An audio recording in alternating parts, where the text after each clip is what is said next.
The following podcast contains spoilers and adult language, a mall on the outskirts of Pittsburgh, a cemetery visit. Well, wait, no, I mean 2 cemetery visits, some photos by headstones, a traveling monkey. Yes, that's right, people, a monkey. An interview with Patricia Tallman, some really cool vendors. Wait. Pump the brakes, please. Steve, did you say an interview with Patricia Tallman? Yes, I did. Well, then what are we waiting for? Roll the tape. This is a message from the Office of Emergency Preparedness. Due to the recent crisis, we ask that you remain in your homes. Do not attempt to communicate or interact with the creatures, even if they are people you know. Lock your doors. Bar your windows. The dead are coming. It's time for Aim for the Head, an all Walking Dead universe podcast. And now, here are your hosts, Diana and Steve. Hi, and welcome back to Aim for the Head podcast. I'm Diana. And I'm Steve. And in just a few minutes, we'll be starting our interview with the legendary Patricia Tallman. Applause. Exactly. Yeah, sorry, we got a little excited there. No, it's so cool. So cool. Patricia Tallman, legend.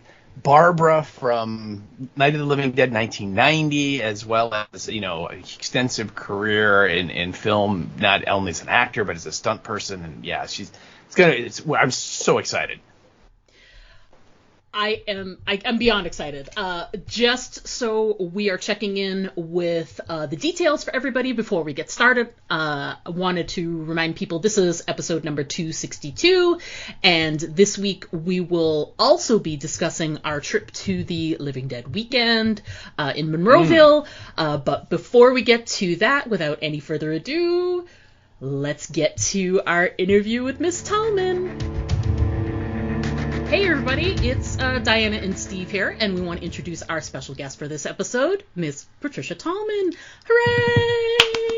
Hey, thank you. Thanks for having me. Oh, it's our pleasure. I believe me.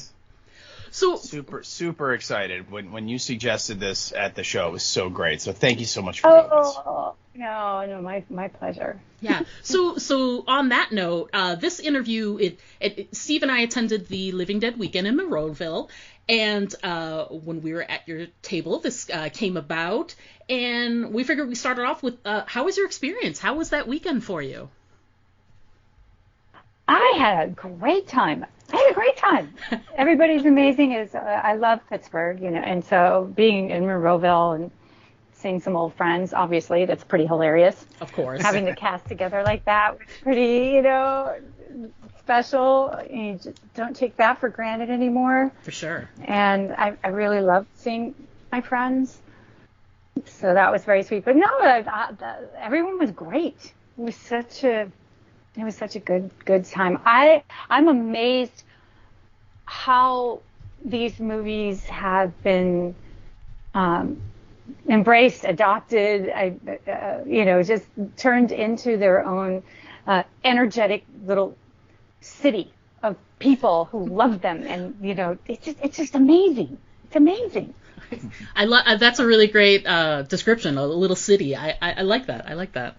Yeah. Oh yeah. I have to ask. You were auctioning off that piece that you had from the movie. Oh yeah. And I need to know what tell us about that and what was the final result, because I think when we left it had not quite gotten to the end. I had a long story, but really tried to make it as short as possible. I moved, and in the process, I'm unearthing things and putting things into storage, and I thought I came across the life cast that Tom had made of me in 1980 something for Tales from the Dark Side episode. And we were trying to figure out actually where we even did this, where he said we didn't do it in New York, even though we shot in New York. So where did we do the live cast? It might have to be at my house. I said, I guess it was. We're so old now. We can remember everything. But it's basically, a bust of my head, and then he built the appliances, ears and a snout, onto this live cast, so that the appliances then were used in the Tales from the Dark Side episode. And it was called Family Reunion. Mm-hmm. Right. So I brought it, and Tom signed it, and I signed it to kind of do a live auction to say, or what do you call it, like a silent auction, where people just would email in their bid. And it was really amazing. We sold it to this young couple who were so happy to have it. I mean, they were obviously so excited to have it. It makes me feel really good. It needs to be in a home. It needs to be somewhere it's cared for. It shouldn't be in storage, you know. Right. Yeah, exactly. I was afraid I would break it or something bad would happen to it. So I was delighted that it went that way. Yeah. That was so great, because you had it on your table, and it was such a conversation starter, because you're like, oh my god, what is this? And then to see the bids and everything that was going on, it was really cool. So I'm glad that worked out, because that was a really just an awesome piece of memorabilia that that people, like you said, the city of these fans just love. Right. Yeah. And I wanted it to be in somebody's hands. Yeah, definitely. Right. Okay, so let's go right into Night of the Living Dead 90, and we went to the screening, we saw the movie there. Of course, I've seen it a million times already. I saw it in the theaters when it came out. It's a wonderful film. I think it is superior to the original in some ways, and it's an incredible experience. How did you get started with it? What was the audition process, and tell us about Barbara and how you brought her to life? I had met Tom at school at Carnegie Mellon, and he was teaching a makeup course there and taking acting classes as well. I wasn't in his class, but I was in the makeup class that he taught for actors. And then we all move out into the world, and everyone stays in touch. It was a very small group of us, and he said, I think it was Marty Schiff. I want to blame Marty. So it's all Marty's fault. He said, "Hey Patty, they're doing a new Night of the Living Dead," and I was like, "Why?" Because the original was so amazing. And Tom called me and said, "Yeah, I want you to. Would you consider auditioning for Barbara?" And I said, "No." No. Well, there's nothing in me that could do that performance. I can't do that. And he said, no. Read the script. So I read the script, and he sent me the script, and I read the script, and I was like, oh, I see, it's different. Yes. And so then I had to be put on tape, and Marty with a big camera, with the big VHS tapes or whatever, that was ridiculous back in those days. So he videoed my audition, which was, we did the graveyard scene with Barbara and Johnny. And then we did something else, I can't remember. And sent that in as an audition, because they were auditioning in New York, but we were in Los Angeles. So there were other people up for the part, and I wasn't a shoo-in or anything. But Tom wanted me. He was very clear that I had what he wanted for this version of Barbara, and then he just had to convince everybody else. So somehow he did, and that's how I got it. Yeah. Thank goodness he did, right? Yeah. No kidding. Yeah. I had no idea it was going to be what it is. We didn't, you don't know you're making iconic movies. You don't know that. You don't know that it's going to hit like that. Yeah. Wow. I always feel like that's one of those questions. I always feel bad when that gets asked, either at a con or in any kind of talk back, when someone's like, did you know that this would, and 99% of the time people are like, no, you don't know when you're working on it. You never, when you're inside the thing, can you ever see from the outside. And so many of those things, it's not until it's released do you have any idea of what the impact will be. So, there's, and even then it's a delayed reaction, right? Mm-hmm. So, like, It's a Wonderful Life bombed at the box office. Yeah.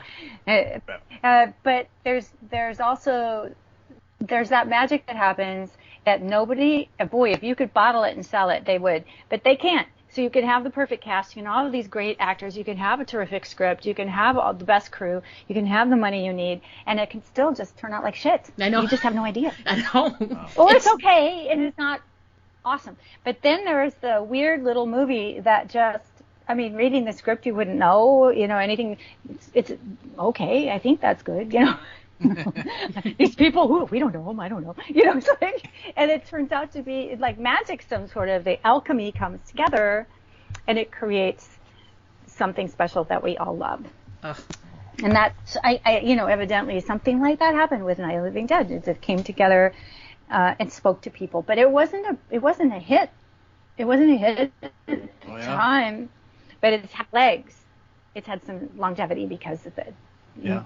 Fans have kept it alive and made it important. I think, too, the timing is also helpful, too, because 1990 was a really still very VHS heavy. I mean, people were discovering things at video stores that I just think, like, today in this generation, sometimes it's harder to hit people when you've got that smaller movie. But, I mean, I got so many movies I'd never heard from that they're on, like, the recommended shelf when you went to Blockbuster. Oh, I love this movie. I love this movie. And that's how a lot of people discovered some of those. Word of mouth, and then, That's a really good point, Diana, because I kind of forgot that aspect of walking into this Blockbuster or any of those video stores and having the recommendations shelf. That's right. And the employees would be the ones that put those there. Oh yeah. And if you were lucky enough, when you were in college, maybe you had friends who worked there and they'd bring them home. That's how I discovered like so many movies when I was in college. They'd be like, this movie, you've got to see this. And you're like, do I? It's subtitled, whatever. And that's awesome. You don't know. You just don't know. Yeah, and that's been replaced now. You're sitting in your living room scrolling, right? Trying to find the movie on whatever platform you're on. So, there's so much noise out there, and it's really hard to catch somebody's attention. Yeah. Absolutely. Do you know Netflix actually, I haven't tried it yet, but Netflix actually has the, it's called Surprise Me function, where you can literally just hit the Surprise Me, and it'll play something based on things you've rated and liked, and I'm just like, that's very interesting to just be like, like discover something new, if you're into it, Exactly. Since we're sort of still tangentially discussing Night of Living Dead, we tend to tangent, Steve and I, but when someone brings that up to you, is there like a memory or something, like if someone just says Night of Living Dead, is there something that hits your head every single time you think of it? Something that jumps right out at you? No one's asked me that before. Oh. Right. Oh, that's really interesting. I wish something came right forward so I could say, but I will. I have this general sense of camaraderie and fun. We worked our asses off. We basically had 28 days to make this movie, and we shot mostly nights. We had, and so I remember just kind of being all together all the time. We had Sundays off. But even then, you didn't. That was not enough time to change from day to night, or night to day. So you're still very isolated in the fact you're all vampires staying up all night. So we had it was just this sense of camaraderie. Yeah. The cast had for our changing area and green room or whatever you want to call it. We had the barn that went with that house. There was a barn, and they put carpets, carpet remnants on the floor of the dirt floor, and they put in some old furniture. So we had a couch and a coffee table, and then the stalls they hung shower curtains in between, and those were our changing rooms.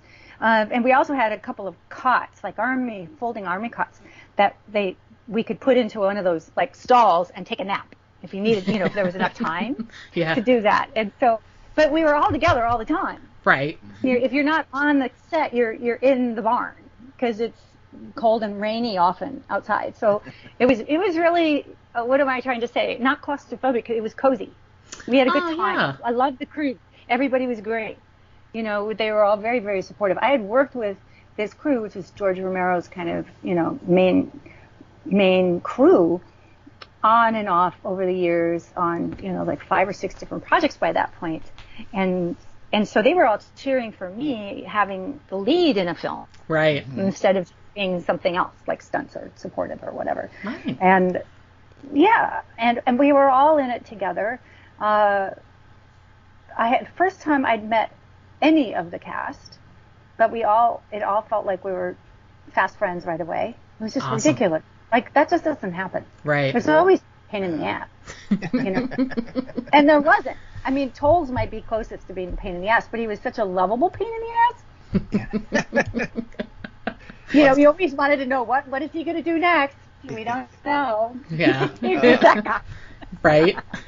Well, it's good. That's good casting. He's the pain in the ass because Cooper's kind of a pain in the ass in the movie. So. Supposed to be, but Tom was a like the love bug version of a pain in the ass. Yeah. No, he's a great friend. That's awesome. so cool. So Barbara has an incredible arc in this movie, way more than George Romero wrote back in the 60s. Mm-hmm. You know, what's the challenge like to particularly in a film where you're shooting out a sequence to kind of go, where exactly am I in this? Because I'm always fascinated by that when an actor's like, particularly in this case where you're starting at one point when we first meet Barbara to where she is at the end with the rednecks, with the Jupiter's balls guys and everything. There's two different people there, and so tell us about that. How does that work? Because I'm fascinated by that. We were lucky enough. I think we shot pretty close to the script in order because a lot of that was helpful for the production because, like I said, we had no time and the budget was very low. And so as things broke down or got nailed up, it was nice not to have to reset the set. Yeah. It was very expensive to reset and repaint and all that. So they did try to keep us more or less going along the timeline. You might have shot stuff out, like done a bunch of outside stuff when we had a night that wasn't pouring rain, you know, to get and do a bunch of different things out there. But yeah.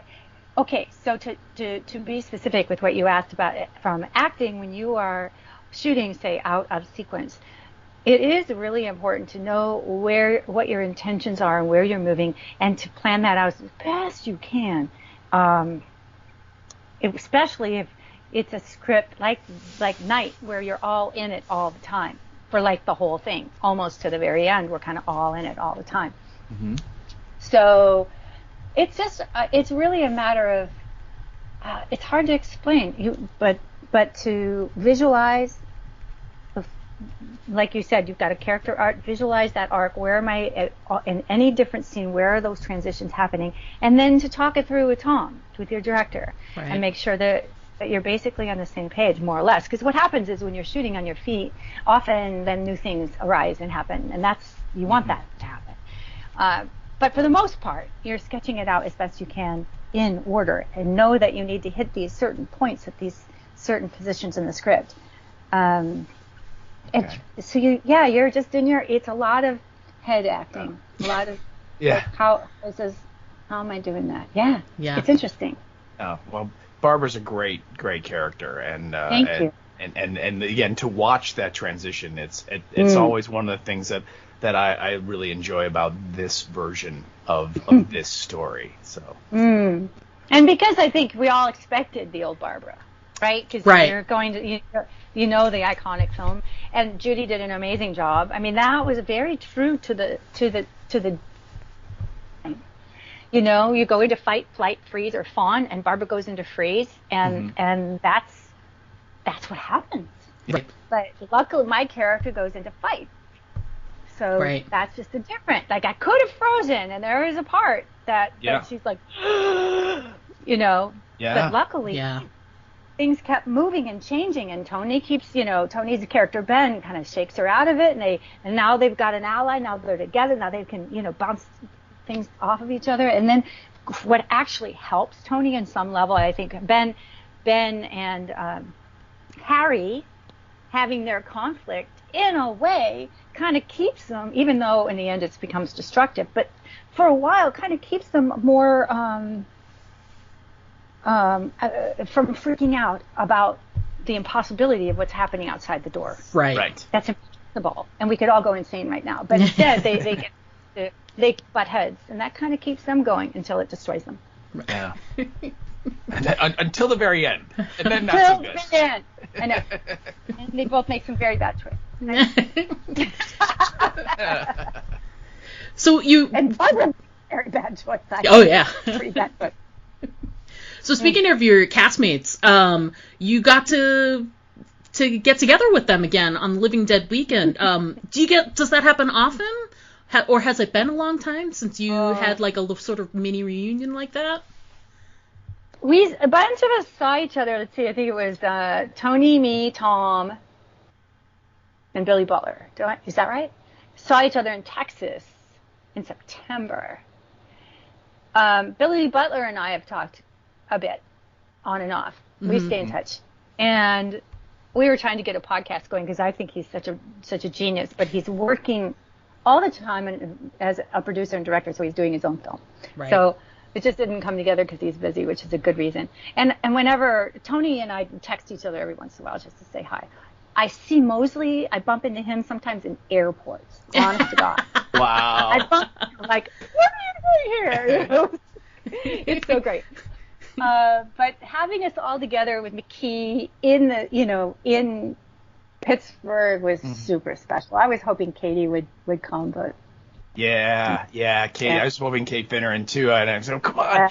And I don't know if you're aware of this, but initially they announced the lineup for the show, and you were not on the initial one, and so of course fans being fans, all kinds of what's going? Why can't they get Patricia Tallman? And then it was like.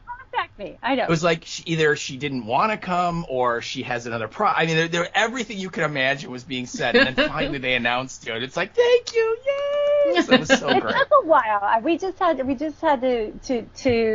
I guess we were kind of crossing.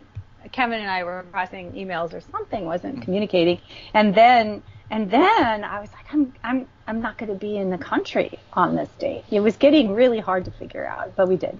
Honestly. So, yeah.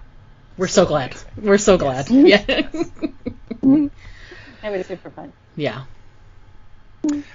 Okay, so another movie, and I don't know if you recall, but I had you sign the Night poster, and then I also had you sign a Knight Riders poster. And I love Knight Riders. I think Knight Riders is such an eclectic little movie. It's the first thing George did after Dawn of the Dead. It is completely the opposite of a zombie movie. Tell us about that, because that was like one of your first film roles. And tell us about that experience. If you have any stories, I would love to share them, because I think that is a very underrated little movie that people need to discover. That could end up, Diana, in that Netflix. Right? Surprise me. Right. That would be a good one for those, because most people have never seen it and have no idea. And it's Ed Harris, right? Yes. Yes. I mean, huge star. And so, Knight Riders. It was the first time I was ever in front of a camera. I auditioned in New York City and got it. So George, it was really amazing that I had George Romero as my first director in a film, because he's so kind. He's so into actors having the freedom to make their to discover their characters and and I was right out of Carnegie Mellon University, which is drama department. So I was fully into my create the character mode. I was fresh into that still. It's very important for my process. And I remember, I think this is a good George story. I had a scene in the movie, not to give too many spoilers, and if your listeners haven't seen it, oh boy, I hope you do find a way to see it, because it's a very special Romero script. It's his most personal script, I think. And it's the story of King Billy, played by Ed Harris, sorry. And then a lot of the other actors are local Pittsburgh or friends of George, so it's kind of cool to see those people show up again in his films. Plus Tom Savini. And Savini is amazing. He's an amazing actor. Tom's an amazing actor. Oh, yeah. Which is why there's also, that doesn't necessarily mean you'd be an amazing director, but he is. And so I think maybe you have to ask Tom this, but I wonder if George was an influence on him as far as, watching George direct.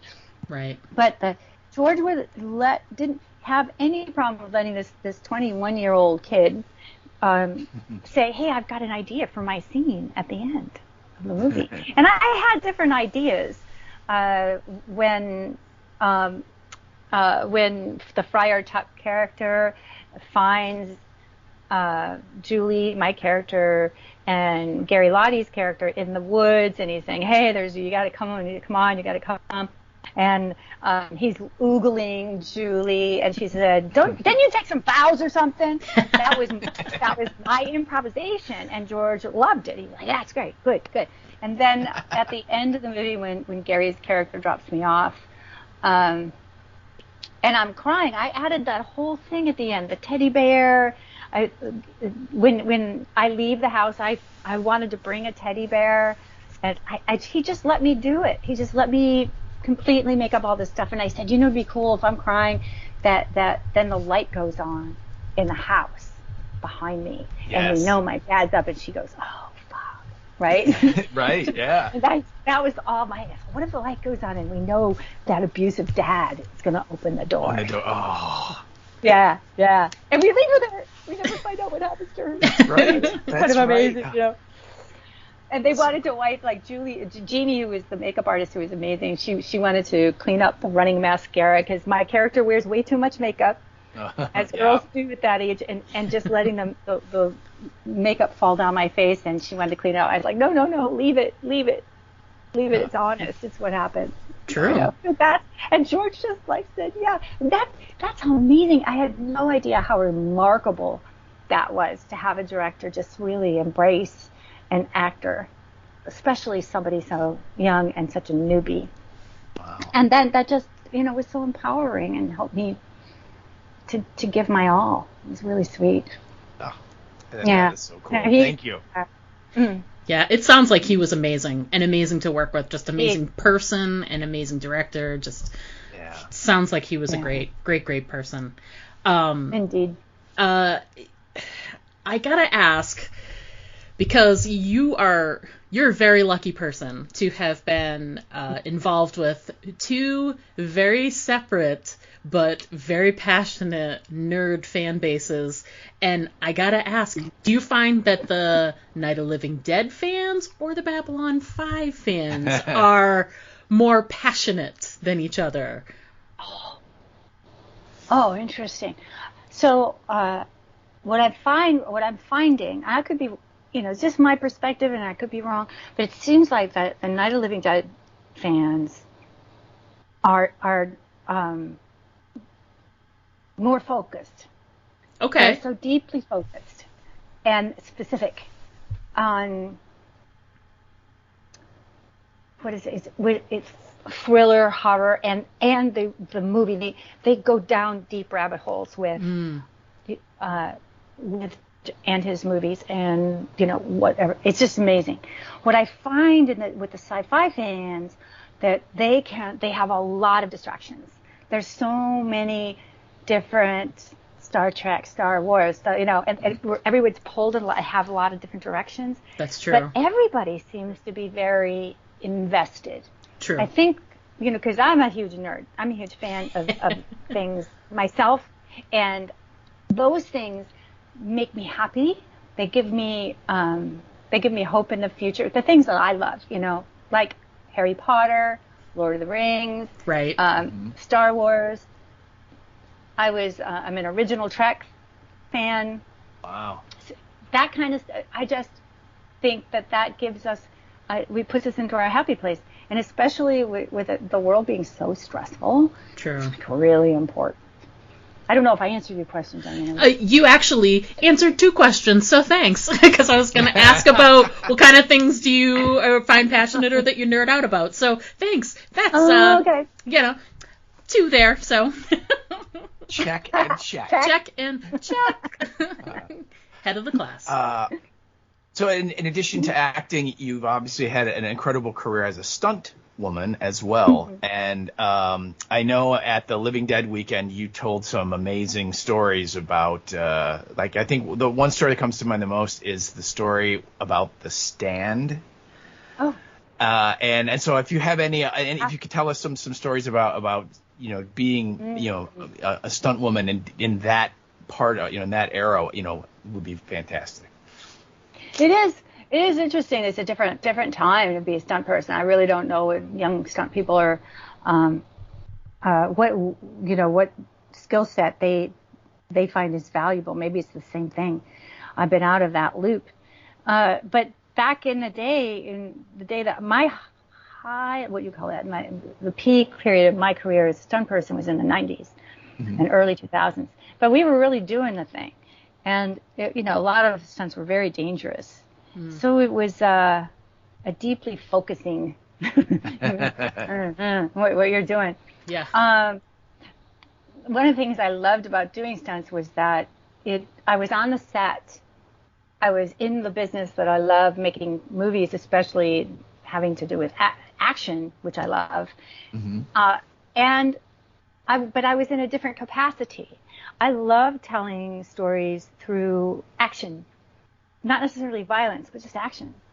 And that action might be a chase scene, or it might be like it could be a happy accident, or it could be a funny pratfall kind of thing. So there's a lot of different ways that action can go to help further a story, and I love that. I'm definitely not violence for violence sake, even though I paid the bills. But I do think it's really kind of remarkable that I ended up doing so much Star Trek work, because you don't think of Star Trek as being like the series being such heavy action shows. I mean, there's some, but we're mostly on ships. So, I mean, that kind of action is on the outside, and it's CGI, and it's other things. It's animated or whatever. But we worked almost every week doing some kind of action that was furthering a story, which I loved, like a struggle or a small fight or, phaser hits and none of it was huge or bloody necessarily. So I enjoyed that too. One of the things I love about the Star Trek universe is that it's basically very optimistic. Mm-hmm. It's basically we have a set of values and we're following it for the most part. Right. And then it's very clear when the values are being violated. Right? Mm-hmm. And I appreciate that. Because now it's really a big mess. There should be some sort of justification. There's got to be some sort of consequence. Wait a minute, there's no consequence. What? So I go back to the Star Trek universe. It's very clear. I lost the thread of what I was talking about. Was I answering your question? Yeah, just about your career as a stunt woman, like I said, is it like going to Star Trek? Is there anything that jumps out to you that you're just particularly memorable stunt that you did that it didn't work the way you thought it would, or it's like, man, that was awesome? It's so funny because I actually got banged up a lot on the Star Trek stunts, and I think part of that is because we were so limited in space because we're on the shuttle, we're inside, or we have to make the action happen under our own power, like taking a phaser hit. That's us throwing ourselves. We're doing that under our own power and really landing on the ground because it has very little impact if you don't see the ground hit, right? So if you see somebody just fly out of, well, what happened? Where'd they go? They just fly out of frame. But if you see them go, then it means something. Right. But that means that we're hitting the ground. And you can't really fake that. You have to really hit the ground. But there were also things like awesome stuntman Tom Morga. Like we would be in a fight scene. He'd be a bad guy, I'd be a good guy. And then he'd pick me up and swing me around or something. And then my head would hit the wall because we're in a small spot. And you'd hear this big thunk. So funny. Oh my God. I broke the set with my head. We have crazy stuff. But it was really fun because I got to be a Romulan, or I got to be a Klingon chick, It was so awesome. Oh, that sounds so cool. My nerd, that nerd gene in me was just like, oh my God. I'm a fucking Klingon. They should make that into a T-shirt for you. Quote from Patricia Tallman: "I'm a fucking Klingon." That's awesome. Love it. With the big cleavage going on. Yeah. Big Klingon cleavage, yes. Yeah. Klingon girls, those titties, that's amazing. I bet. They had to, I was shooting Star Trek Generations. It was the first Next Generation film, and I doubled Bator. I was all over the place in that movie. It was so awesome. And I'm doubling Bator, and I was pretty skinny, and I've never had, much in the way of cleavage. But the Klingon sisters have some serious tatas, right? So when I was going in for my fittings, and the costumes are leather, so they're not going to give at all. They're amazing. And they built me my own costume. But as the costumer, the designer is looking at this, he's like, bring me more cookies. Cookies being boob pads.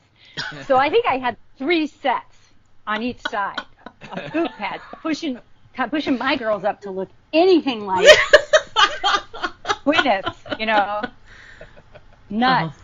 Oh my God. But I got pregnant just before we started to roll footage on the film. And the first thing that happens is you start to get boobs. And I never had boobs. So I didn't know that this was going to be a thing. And I remember sitting there, I had like an under t-shirt that so they could take the armor off, the leather armor off, and you could breathe for a little while. And I didn't tell anybody that I was pregnant because I knew that if I did, I would keep going on the job. So I'm wearing my t-shirt, which is low cut, right? Because it's got to fit under that huge cleavage thing they had going on. And I remember a couple of my stunt guy friends going, Pat. I go, all right, man. Like, really? I go, no one's ever admired that before. Okay, cool. But that costume did start to get really snug. My body just started filling out a little bit, and I couldn't say anything, but I kept wondering, like, how long can I keep this up? Luckily, we got through it before I had to fess up. Oh. Well, that's good. Oh my goodness. Yeah, oh my God, what a great story. Well, we could talk about the movies and the TVs and the stunt work for hours and hours, but we want to make sure to hit some of your passion projects as well. So we definitely want to ask you, tell us more about Quest Retreats. We definitely want to hear more about that project. Well, I wanted to start my own business, and the leading retreats just was this, like, the Venn diagram of, what do I love to do? What am I good at? What would make me money?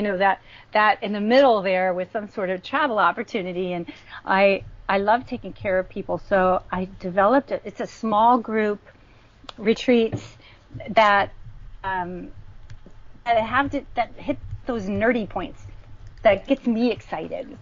Right. So I created one in London.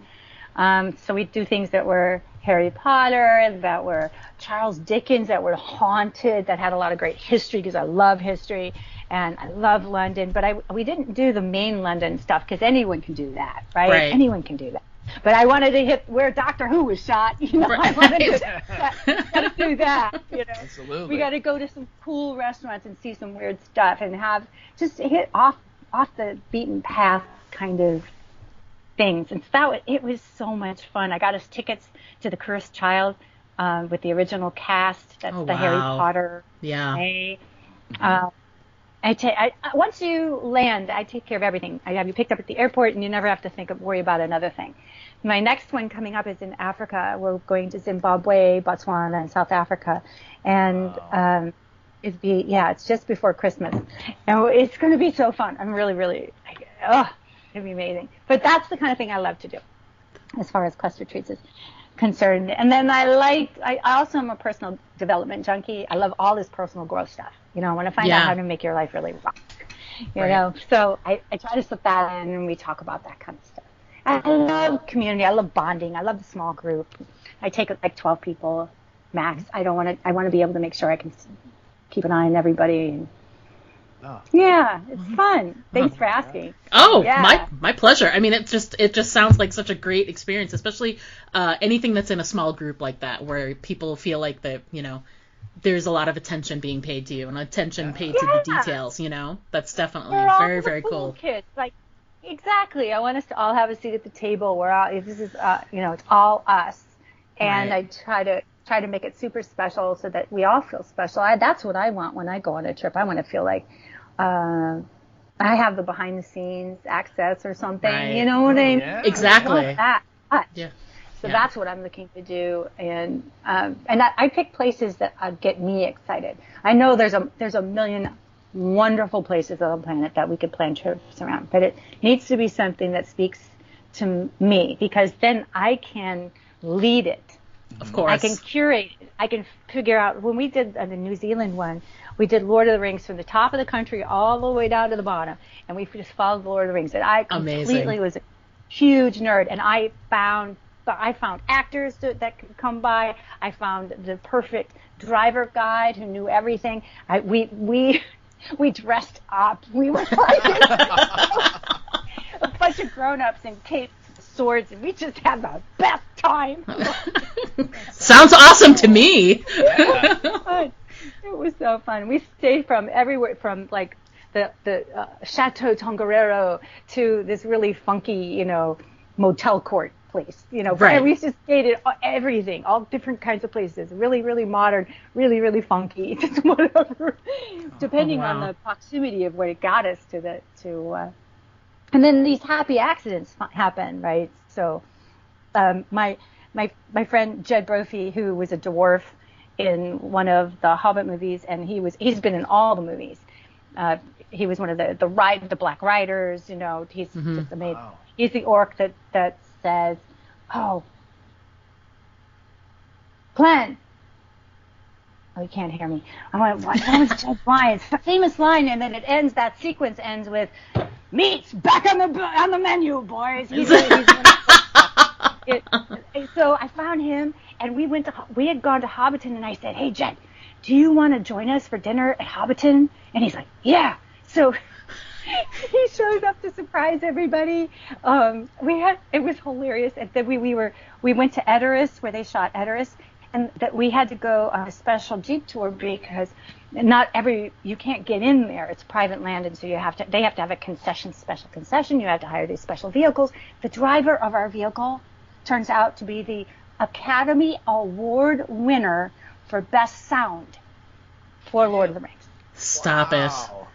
Crazy shit like that would happen continuously. What was the other one? There's another amazing one. Oh, I found one of the makeup artists, and so I asked if they would do a demonstration, and they took our driver and made him into an orc, and then he drove us around the rest of the day like that. And he'd lean out the window. And perfect. Perfect. It was so cool. That's so perfect. Oh my God. Awesome. I mean, you can't plan it. You just have to go with it. It's just, and travel should be an experience, and that sounds like it was an experience for sure. Yeah. And half of my people going to Africa were on that trip. So it was such an honor to me that they trust me again to say, "Oh yeah, that was good. We want to do that again." Amazing. Yeah, that sounds AMAZEBALLS. That's just so cool. What a wonderful idea. It's so great. Thank you. I try to use, I try to follow, and this is what I teach, is that you follow what gets you excited. And that leads you to something that you're supposed to be doing. And then that's when those synchronicities start to happen, like these weird things show up and flow. So part of what I'm doing now, a big part of it, I have a community, and I made these 3 videos. And the videos are about fear, because I think an ex-stunt woman might have something to say about fear and how they all work. And a few things. Yeah. But being a nerd, I love the brain science and the fun facts behind why your brain does what it does. And I love that, to know that, I'm not really just always afraid. It's that my brain has been designed to make me feel afraid, so I stay safe, because that's what keeps the species going. Our brains, a piece of our brain called the amygdala, has not changed at all for about 3 million years. And where it served a purpose, like because we had saber-toothed tigers in the blueberry bushes outside the cave door, I mean, that was a real thing. So that was important. Not so much today. Not so much. Right. So it doesn't, but the brain still has the same function, doesn't know. So it makes everything feel like you're going to die. Balancing your checkbook, going on a date, starting your own business, writing a blog, all these new things you want to do make you feel like, oh, I don't dare. And then it'll create a reason why. Okay, I know, because my friends will make fun of me, because I might fail, because I'll look stupid, because, and you just keep going. That's just the brain doing its thing, creating stories. It's an amazing storyteller. But if you believe that and you think it's true, then you don't know that you can do something else with that. There's techniques to calm that down. And that to me is, the crux of everything. To understand you're not your brain. You're not the stories your brain spins. That's just the brain, the computer doing its job. That's what it does. You're so much more than that. And you can reprogram your brain. You just need a few tricks. And it's not that hard. It's just like coming up with new habits. But first you have to be aware of these fun facts. You just have to know, wait a minute, it's not my fault that I'm in a ball of anxiety every time I go to work because I'm terrified about getting hit by cars and jumping off buildings for a living. I just thought I was a big chicken shit, No, that's the amygdala doing its thing. Well, why is everybody else able to do it? They're not. They're going through the same thing. They just have a different way of masking it. Right. Oh, you know what I mean? It's right. You don't know, because nobody talks about it in the same way. They all just do positive affirmations, or just fear sucks. No, it's just doing its job. We just need to make it a partner. We just need to right size the fear. And if you can't believe a positive affirmation, it won't work for you. If I want to put out a blog post because I have this aspiration of becoming a Pulitzer Prize writer, I want to make this Pulitzer Prize happen, and I tell myself this is where I'm going, but my brain's going, you're a piece of shit. Who do you think you are? Then I can say all the affirmations I want. It's just that's not gonna diffuse that brain. Right. I don't call it sabotage. I think the brain's just trying to protect you. So I don't use the word sabotage, but I think we all understand what that means. Why do I keep trying for a thing falling on my face? It's only because your brain's trying to protect you. But if you can say, calm down, if you use a few simple tools and just calm down, and then just say, I'm gonna do the best I can with this blog post. I'm just gonna have fun with it. I'm just gonna do the best I can. Your brain goes, okay, that's you just have to kind of know how to work and take steps to get to where you want to go. Does that make sense? Oh yeah, absolutely. So anyway, I talk about the brain fun facts, and it's 3 videos called How to Tame Your Fear Dragon, because the fear dragon is what's keeping you safe. Anyway, I explained it all in the videos. It's all free. It's just because I really think if you can get your head around this, you can do anything. Wow, that's a really great outlook on that. I mean, I can't maybe be nervous about interviewing a Hollywood actress. That would be something that would be to be afraid about. Exactly. And I had a job earlier in the week that I was really looking forward to, but it caused me anxiety. It was really interesting. It's like, why am I feeling anxious when I really want to do it? That's just because it's new and the amygdala is going, you might fuck up. Right. You're going to make it up. Because it doesn't want you to do anything new. It doesn't want you to step out of that cave because you're risking yourself. It's just this really interesting thing. And so I just did one of my tools, which is called box breathing. I just practiced my breathing and got fine. I'll end with this and then I won't bore you anymore. One of the things that happens when we get excited, it could be excited for a good reason or excited for a bad reason. It could be, and just getting excited excited, our heart rate picks up, right? You know that? Your heart rate gets like pounds, and your breath becomes more shallow. Well, what I didn't know was the amygdala senses this. It goes, oh, we're in danger. So it bathes the brain in stress hormones. It actually, our brain's floating around in fluid in our brain case, and it will release stress hormones. Now, what that does is it shuts down activity to itself and puts all the resources into your arms and your legs for fight, flight, freeze, or fawn. That means you're no longer thinking so clearly. You're in panic mode, even if you're excited and happy. You start to go into this, what's going to happen? Your brain will start telling stories, and you can't creatively problem solve. So all you have to do is breathe. If you start breathing and slow it down, the amygdala goes, oh, we must be safe because we're breathing deeply. We must be safe. We're the only animal that can do this, by the way, a little fun fact. We're the only animal that can slow down our breath on purpose. We slow down our breath, just calmly keep focusing on that. And it stops bathing your brain in stress hormones. And now you can think clearly, you can problem solve, you can be creative. It just changes everything. So why aren't we taught this when we're little? Come on. It would have changed so much for me as a kid. I don't know about you. Oh, absolutely. Yes. Yeah. Don't you know that that's not your fault? That's just biology. Yeah. That's just what it's doing. Sure. Oh, my God. Yeah, that's a huge one right there. So, Dianna, breathe. Yes. Oh, I'm breathing. I'm fine. I appreciate that. Well, one thing's for sure. This has been a fantastic conversation. It was a really fun time, and like I said, anytime, I really appreciate it. And it's good to, that's why I love doing what I'm doing now, because the fans are my community. You guys are why I'm doing what I'm doing, and I love everybody. It's important to me. Oh, thank you. Important to me. All right. Well, thanks so much. There's Dianna. Yeah. I needed to stop for a second, breathe, come back. Yeah. So I had to take your advice to heart. Patricia, again, thank you so much for coming on. We really, really love this conversation, and thanks so much for giving of your time and of yourself. We truly appreciate it. The fans love it. We can't wait to put this out to them and to the world, and have them hear your great stories. Yeah. My pleasure. My pleasure. All right. All right, you guys. Be well. You Have too. a great rest of your summer. You too. Enjoy Hawaii. Yes. Thank you.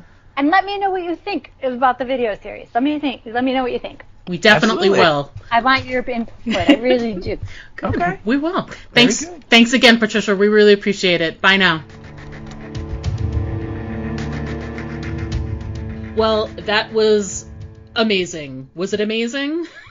AMAZEBALLS. AMAZEBALLS. Yes. We're going to have to take a few minutes to catch our breath after how exciting that was. So we're going to go ahead and take a quick break. Then when we come back, we're going to discuss our weekend, our amazing weekend in Monroeville at the Living Dead weekend.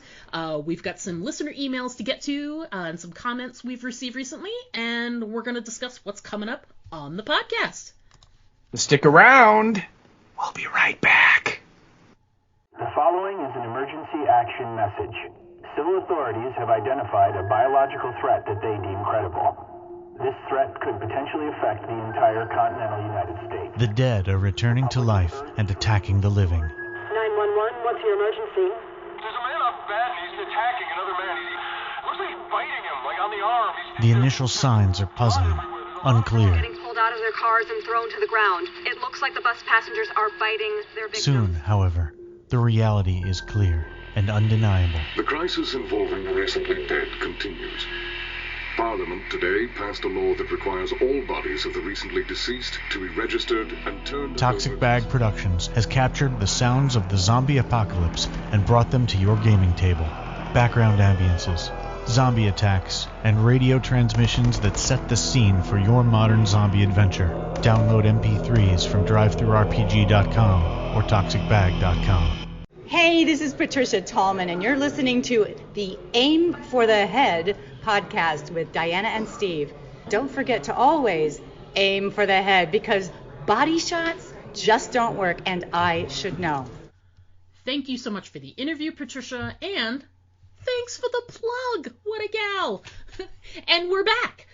Before we get into any of our recent messages from all of y'all, we want to take a few minutes, and by a few minutes, you know us and how we can go on and on. So probably about 30, 45, half an hour. I don't know. We're naturally blabby people. We are naturally blabby. So I wrote down we're going to take a few minutes, but we know it's going to be more than that. You guys know us by this point. And we want to chat about our visit to Living Dead weekend. So let's jump right into that. Steve, I'm going to have you start because you went the year before. You were the one that came to myself and one of our friends about going. And so you were the one that pitched this idea to us. So tell us about Living Dead Weekend and what it is and what we went to go see. Yeah, absolutely.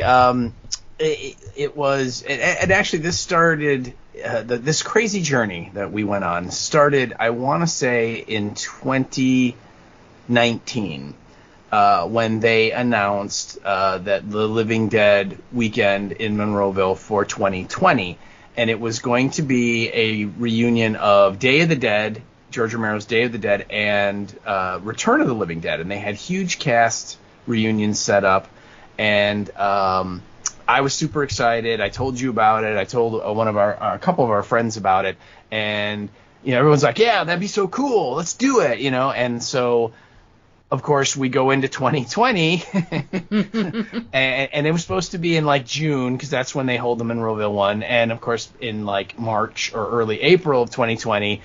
The world stopped, and so the show was initially, they pushed it to, they rescheduled it for like November because they thought, well, maybe things will improve and they could do it, but then ultimately that show got canceled and it got rescheduled for 2021. And they moved it to the 4th of July, and I think they did that because Return of the Living Dead takes place over the 4th of July weekend. Right. And so by that point, you had other commitments to go to, and our friends had other commitments, so it ended up just being me. So I ended up going in 2021 and had a super great time. It is in the shopping mall where the original Dawn of the Dead was shot back in the 1970s, and so you're in this sort of iconic place, and some of it still looks the same from when you're walking around. A lot of the marble is still there and the columns and things, and you're like, oh my God, I'm in the mall, and then they scheduled the one for this year, and I was like, oh my God, you guys have to go. And was fortunate enough to have you and our friend Jody go with, and it was just an incredible experience. We did the mall tour. We did. Which one of the guys there that works for the convention folks, Larry is his name, Larry Divinitz, and he is just this unbelievable trove of information about Dawn of the Dead. I mean, he knows more about it than I do, which I have not met all that many people that I would confidently say, yeah, that person knows more than I do about this particular film, and he does, and he runs this tour, and it is 3 hours long. Yes, that's right, people. It is a 3-hour tour, and it was amazing. You go all over the mall. You get to go inside the mall. You get to go to the innards where you hear the generators running, and the sound's exactly the same as it does in the movie, and you go to all the spots in the mall where things happened, and he'll stop and point out, this is where Tom Savini stabbed this zombie in the neck, and this is where they cut this guy's head off, and this is where this biker got ripped open, and it's an incredible tour. It really is. It's super fun. And of course, you're walking around the shopping mall that is open, and so there are people there shopping, and they're giving you these looks like, why are all these people staring at this marble column? Yes. But yeah, it was super great, and of course then there was the actual show, which this year they had a reunion for A Night of the Living Dead 1990. Which, of course, Patricia Tallman was one of the guests, and that's where we met her, as well as Tom Savini, and, again, pretty much the rest of the main cast was there. Bill Moseley, I'm trying to think. McKee, who played McKee Anderson, who played Helen Cooper. Billy Butler, who played Tom. Tony Todd, right, who played Ben. Oh boy, she's gonna kill me. The gal who played Heather, who played Sarah, as well as a lot of the zombies, and Everett Burrell, who did all the special effects, and Tom Savini, who of course directed. And so we got to meet all of them. They were incredible. I mean, just super nice. I mean, we talked with Heather.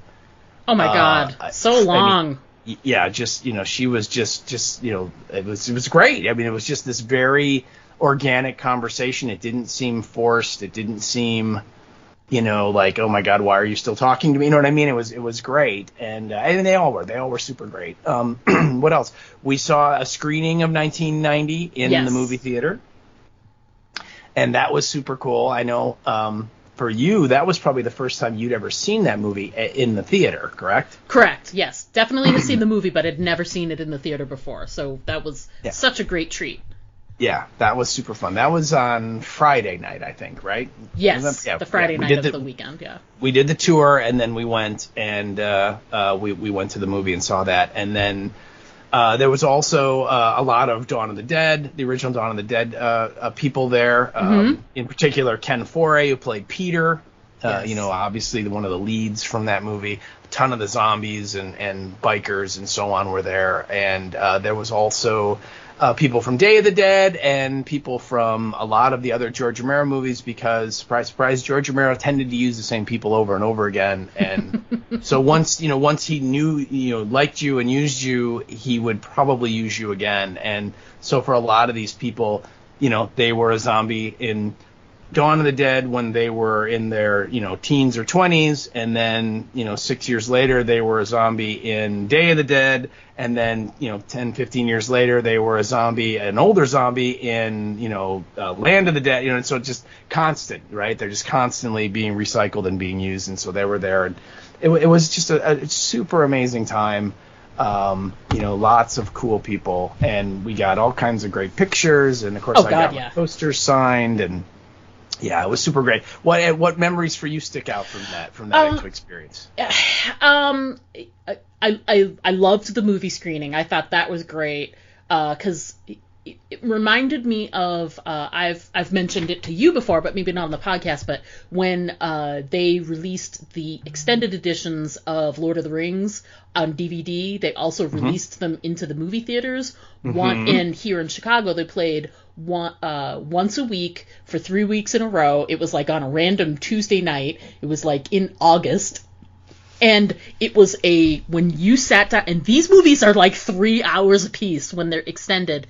And let me tell you, you could hear a pin drop every time we sat down for one of those movies, and it was such a great experience. That's the same feeling I had in the theater watching Night of the Living Dead 1990 with all of these people who, this is like, it was definitely like a preaching to the converted situation, all of the people in this theater, they live for this. They live for this genre, for this movie, and it was, other than the dude who was like down and to the left who was on his phone the whole time, who I wanted to kick in the head, but that's fine. That's just he wasn't loud. He didn't make any noise. Everybody else in the theater, not a sound, and everybody clapped and cheered when people came on screen, and just like the camaraderie of that was great, which is really interesting because Patricia just said when we were talking to her about her big thing she takes away, the thing that she always thinks about is the camaraderie. So we almost had like a similar experience with all those people. We all experienced the movie together and cheered and laughed and booed when people came on screen, and that was so much fun. So yeah, that was a highlight. I loved the tour so much, but specifically the moment when Larry imitated the escalator zombie is such perfection, people. It's worth it. I mean, Larry's tour is so detailed. It's 3 hours, and it did not feel like 3 hours. And doesn't, like, on the outside, you, as a person who's not I'm not like the huge horror fan that Steve is. I've obviously come to an appreciation for a lot of these things as we cover them on the podcast, and seeing someone else be so excited about stuff, you get caught up in like Steve's excitement when we go to cons and things like that. So on the outside, the prospect of a 3-hour tour where someone goes, see that spot on the floor? That's where Tom Savini hit his head, or da-da-da-da in the movie. Like, that sounds on the outside like, that sounds cool, but 3 hours of it, it went by like that. Like, before you knew it, we were coming out and taking our big group picture, and I was like, that's it? That's the end? That's all? It was great. So I loved that. I loved our chance encounter with Flyboy in the elevator. Oh my God. There is a cosplayer who's from the UK, and I can't think of his name off the top of my head, but I follow his Instagram, and he does the most killer Flyboy cosplay. Zombie Flyboy cosplay. And so much so that they utilize him during the tour. That's what made me think of it. And so, he does the whole, like, shamble down the hallway in the actual hallway where it happened. And of course everybody's filming and we're all like, this is awesome. And he's great. Everybody wanted pictures with him. He looked perfect. And I think maybe you took a picture, or maybe Jody did, or maybe we missed him when we were doing the tour. No, during the tour I got a picture with him. Oh, you did? Yeah. So that's in the mall. But then right across in the parking lot from the mall is the DoubleTree Hotel where we stayed. The guests stay, and we had these palatial rooms. Oh my God, that's a podcast in its own. Right. But the cool thing is that like we were eating breakfast, I think, on Sunday, and like Tom Savini was like 4 tables over eating his eggs. Of course. So yeah, it was really cool. But we went back into the hotel, and I don't know if it was the same night or it was the next night, but anyway, at some point we get in the elevator, and then he is either in there already or he gets in with us, and this great picture of you with him behind you, and the look on your face is just it's so amazing. Great. I mean, don't get me wrong, getting your picture with him during the tour or afterwards inside the mall, or he had a table actually so people could meet him, take pictures, get stuff signed. Lovely guy, and he travels with a couple of guys from the UK as well. Those are his handlers and help him keep him scheduled, keep him on his schedule. Lovely. Everybody's so lovely to talk to and be around. But what are the odds that he would come in and it was the end of the day and he came in and I was like, can I get a picture? And it's just to take a selfie inside an elevator with that guy. It was perfect. Right. Like, people were doing photo ops with him inside in the elevator. Were they doing it at the museum? Yes. Yeah. So people were paying money to get this, and I got it because we were in the right place at the right time, and it was absolutely perfect. It's like Patricia was talking about in the interview, where like these weird things start confluencing, right, coming together. That are amazing, and it's just like, wow, how did we get so lucky? And it was you're right, that was an amazing part.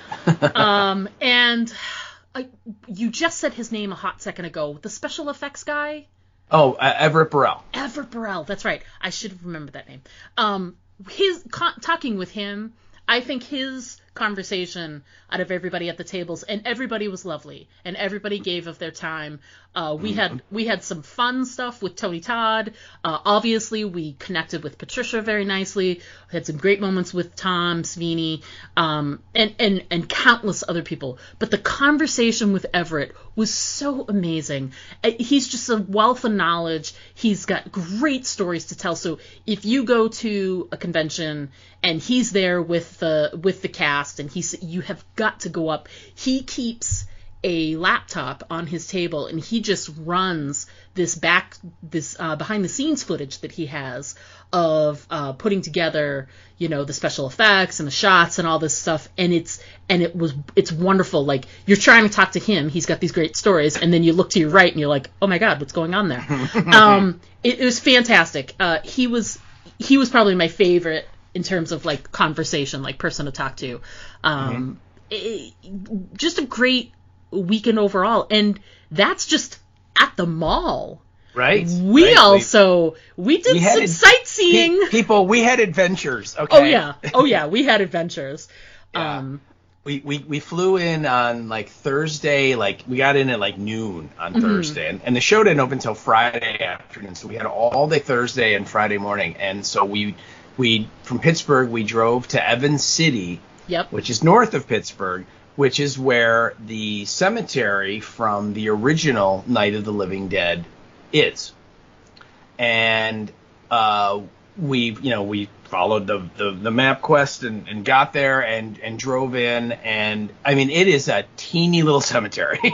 It is not a lot to look at, but the great thing about it is it's iconic, and it looks pretty much the same. Some of the trees are no longer there because there was like a tornado that touched down, I think in the mid 90s, that kind of tore up some of the landscape and stuff. So, but the building is still there, and of course the iconic headstones that Johnny and Barbara are walked by or are standing next to are there. And what was so great was we got there and there was nobody else there.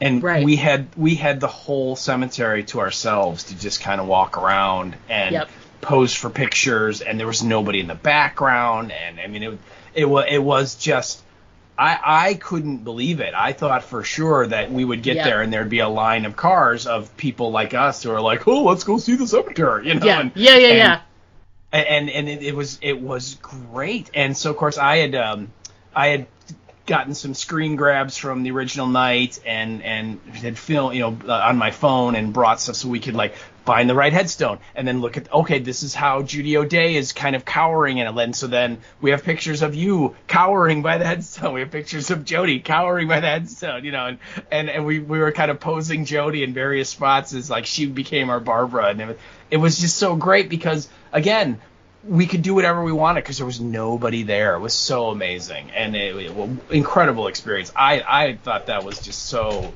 cool, and that was just the beginning of that day. Yeah, and I can't express enough how important it was that we did come in that day before the convention started, because we saw countless pictures shared in the group page on Facebook of folks doing almost exactly the same stops that we did. And I guarantee if we had put those off an extra day, we probably, like you said, we would have had like other people there taking pictures, as they are allowed to. But we were lucky in that we were able to do pretty much everything we did. There were no other people there. It was so great. Yeah. We did the cemetery in Evans City. And then did we go to the airstrip after that? Yes. Okay. Yes, we did. Yeah. So we went to, that was an adventure. Oh, man. Because the airstrip from the original movie and it was for Dawn. So I always get Dawn and Day mixed up, and I have to think about Dawn comes before Day, and it helps. It helps, I promise. It's like a little thing in my head. Well, the airport it's not used right now. It's still, privately owned, but I think it's either just sold or it's on the verge of,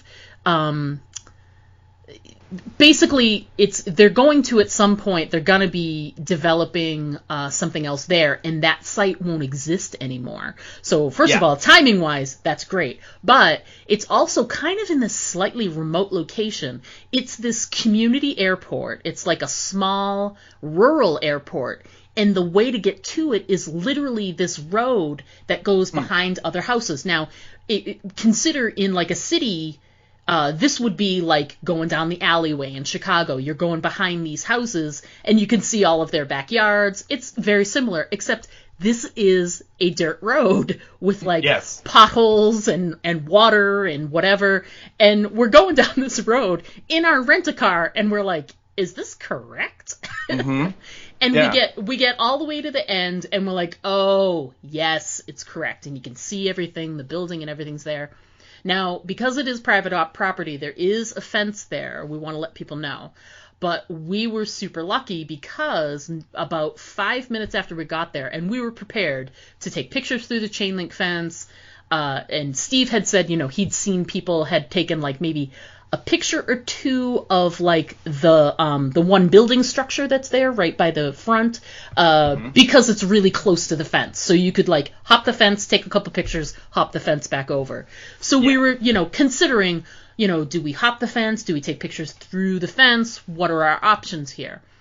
Just to kind of give the viewers an idea, in the movie, the helicopter lands to refuel, and Correct. then they go out and explore, and Peter goes into this like administrative building, and while Franny and Steven go down into the hangars, okay? Right. And so right by the gate and the fence is the landing area where the helicopter lands, where the one zombie gets his top of his head cut off by the helicopter blades, and then the administrative building is also right there, and then further in the distance are the line of hangar buildings, and again, it's been sold, it's going to be developed into something, condos or something, but they haven't started any construction yet, so the old buildings are still there. It's just like you said, it's a locked chain link fence, and so you can't normally just get in there. Like I said, like you said, unless you hop the fence. And I had read about that. A lot of people had said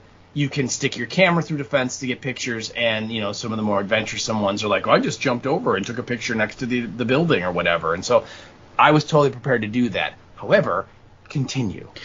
So while we're standing there and contemplating, we're contemplating our life choices, and we're like, should we have had that really filling lunch, because now we're going to have to climb over the fence, and not one of us is young anymore, and we're like contemplating who is spry enough to do this, when a car pulls up and an older gentleman comes out, and he is clearly either the owner or the overseer of the location. He has a key to the lock on the fence, opens it up, and we very graciously, because we probably could have just plowed in there, we asked if it would be okay if we came inside and took some pictures. He said, have at it. Have a good time.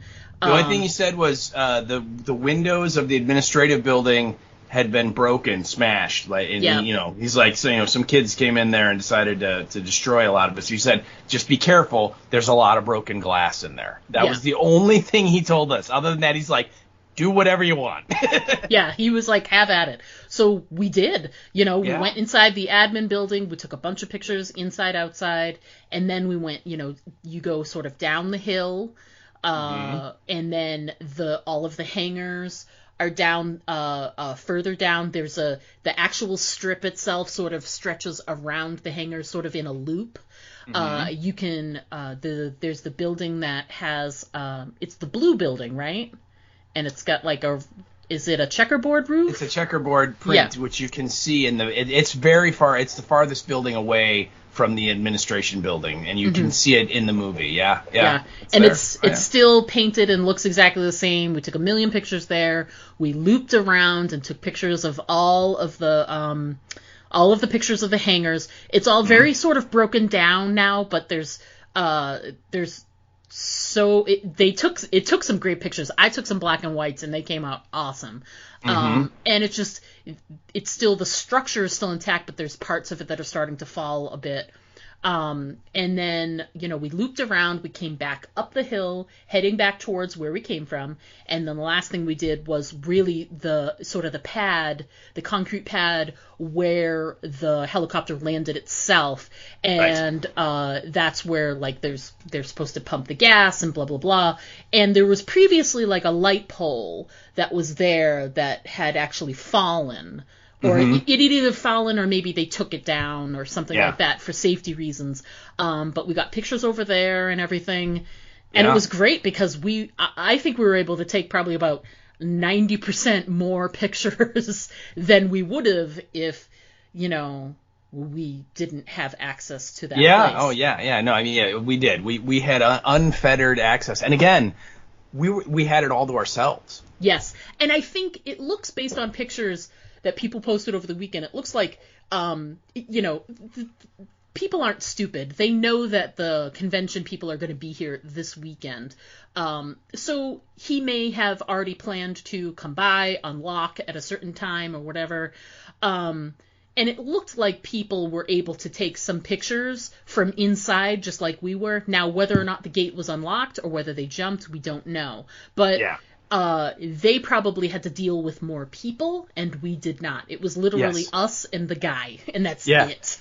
Well, there was that gal walking her dog, too, and she kind of came and left, and that was it. But, I mean, I was super excited to see these places, that I've seen on the TV screen or in the movie screen, for 40 plus years now, right? To actually be there. But in the back of my head, I was like, I'm just expecting a crowd because, I know there's a ton of other guys and gals just like me that are like, I want to see those things, Of course. And so to go to Evans City first and have the cemetery all to ourselves. And we walked around to all the iconic spots there, but we just walked around the rest of the cemetery too and just kind of checked it all out. And again, we probably spent an hour and a half there maybe. And then we went to the airport and it was the same thing that, oh my God, there's nobody. I mean, I couldn't believe it. I was just beside myself. It was so great that we kind of had this sort of private tour almost of both of these spots. And you're right. Starting like Friday afternoon on the Living Dead Facebook page, you saw people just went to the cemetery, just went to the airport. Yeah, and so we're like, We're like, been there, done that. Oh, yeah. It was so cool. And that was just day one of our adventures in the Pittsburgh wilderness. That's true. The second day, before we went to the con, we wanted to get a couple more things off the touristy, like we want to take advantage of. When Steve went the year before, all of these sites are not far, but you do need a car to go to them. And Steve didn't have a car, so he wasn't able to see these when he was there before. He's mostly stuck right by the convention hotel. And don't get me wrong, like plenty of things to do, like on the con floor and meet people and talk to people, whatever. But he didn't get to see any of these sites, so we were like, we gotta knock all of these things off our list.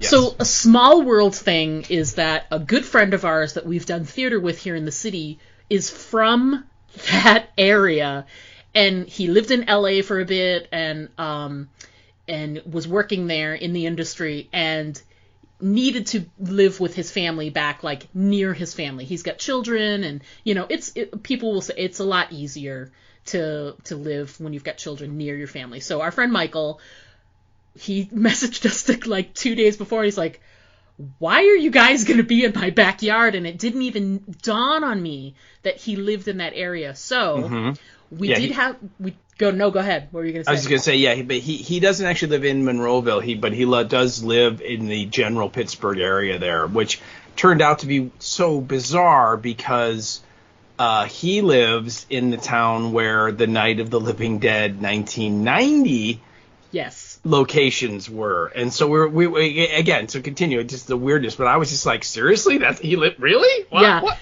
And when we were sort of going down the rabbit hole of figuring this out, where are you going to be? Oh, well, we're in Monroeville, and then we're doing this, and then he's like, well, that's not far. Can we meet somewhere in the middle for, like, lunch? And I said something about the cemetery, and he's like, well, what cemetery? And I was like, I think the Evans City one, but then we're doing another one, and I forget the town that it was in. It's in Avella, Pennsylvania. It's the West Middletown Cemetery. Yeah. So when we said that, and he was like, I live 10 minutes away from that cemetery. So we're like freaking out because we haven't seen our friend Michael in years. Okay, so the first thing that we did that day was we wanted to go to the house that they filmed. Now there's differing opinions online about whether you can or can't approach the house. It's a true 50-50. Some people are like, yeah, go, it was great. Other people are like, no, they chased me off their property. So we were like, okay, how do we do this and not upset upset anyone. So right. or get shot. Right, because, you know, if you're driving on someone's property. So what we did was we took the street that's directly before. Well, and we should set this up that what we'd found out was people had said, oh, you can't go there. The people that live there hate. They don't want people on their land, and they will chase you off. Right. And the occasional people said, oh no, I met someone there, and they invited me, you know, to look around and everything. But for the people that said don't try and drive in there, they pointed out that there is the next street over is kind of up on a hill, mm-hmm. and you have a really nice view of the farmhouse, as well as the kind of the barn where the gas pump is in the back. Yep. As well as the other, you know, like Patty talked about in the interview, the barn, she referred to it as, which is they turned that into kind of like the green room and, you know, the makeup area and so on. You can see that structure there as well. And so a lot of people had said, go to this next street over, you know, that's just a public road. You can park there, you can get out, you can take all kinds of pictures. And, you know, you don't get to like walk onto the porch of the house, but you can see it, you know, you can get your pictures. So we were like, at the very minimum, you know, depending on how, you know, brave we were feeling that morning, we're like, we can at least go there and get some pictures. And so that's what we started out to do. Yeah. So we did that. We went up the little side street, and it's perfectly situated.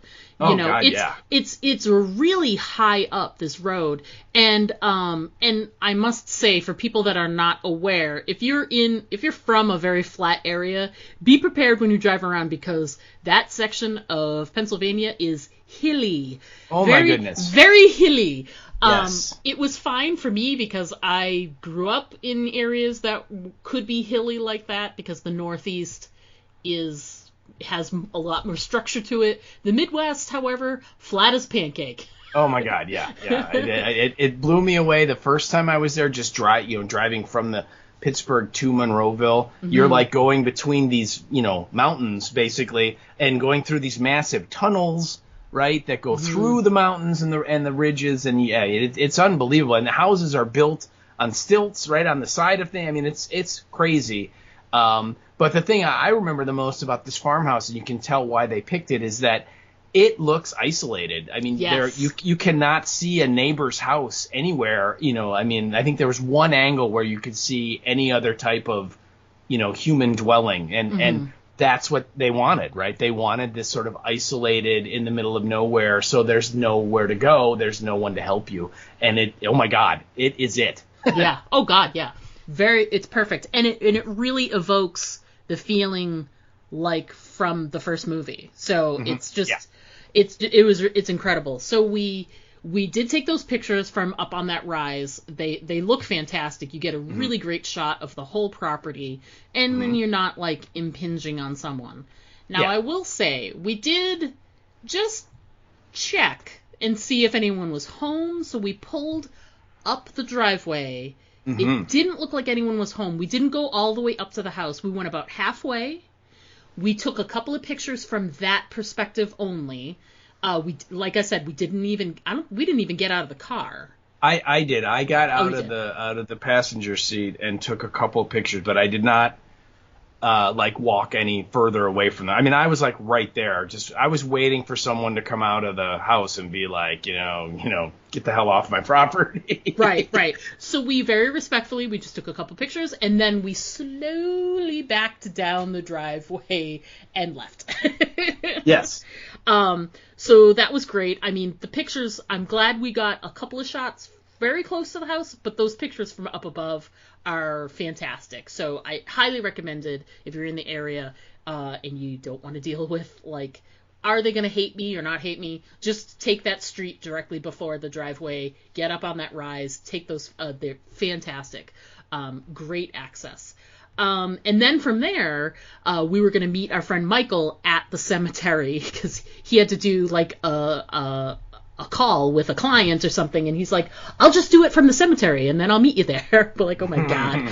So we went to that cemetery, and then he had the skinny on there was a section in the town very close by that where they had filmed The Dark Half. Dark Half, yes, The Dark Half.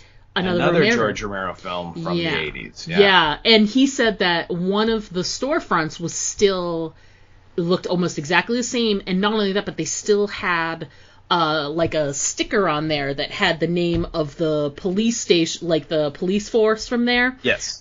So it still says Castle County Sheriff Department right on there. It's like a main sticker, and you're like, why would this be on a storefront in Pennsylvania? And that's your answer right there. It's because it was used for that movie. They kept it on there. It was supposed to be obviously the sheriff's office or the sheriff's station, and it's still standing. So you can go by there and take some pictures, like we did. We had lunch with our pal Michael, and then we were all con all the time. Yep, pretty much. Yeah, that was it. I'm looking for it. Yeah, there's a sticker in the window that says Castle County Sheriff Department, Maine, which is where that movie was taken. And it is still. And again, that was completely surprise to me. I was like, really? And then he's like, yeah, it's right down the street. And we're like, now let's go. Let's do it, man. It was a great experience. And again, we should point out, like, the cemetery for 1990, nobody was there. It was just us. Right. The farmhouse, I mean, there were a couple guys, like, mowing the grass on the side of the public road that's next to it that we bumped into. Yeah. But that was it. Other than that, there was again, it was just us. And one of the things I very vividly remember is we're on that road, and we're looking at the farmhouse, that's probably 60 yards away from us, 70 yards away from us, and we're like, I don't see any cars. Do you see any cars? Yes. No, I don't know. I don't see any. No one's out. No one's walking around. There's no activity. And we're like, maybe they're not home. Yeah. And so that's what kind of prompted us to, like, drive up the driveway as far as we went. Yes, exactly. Because it definitely looked like no one was home, but we've got to caution people. Enter at your own risk. We can't say yay or nay in terms of recommendation. Just be careful, be respectful. And I can say with absolute authority that those pictures from the street before, high up above, are just gorgeous. So they are. You don't have to go down the driveway to get the good picture. You can get that good picture. You totally can. And the house, it looks exactly the same.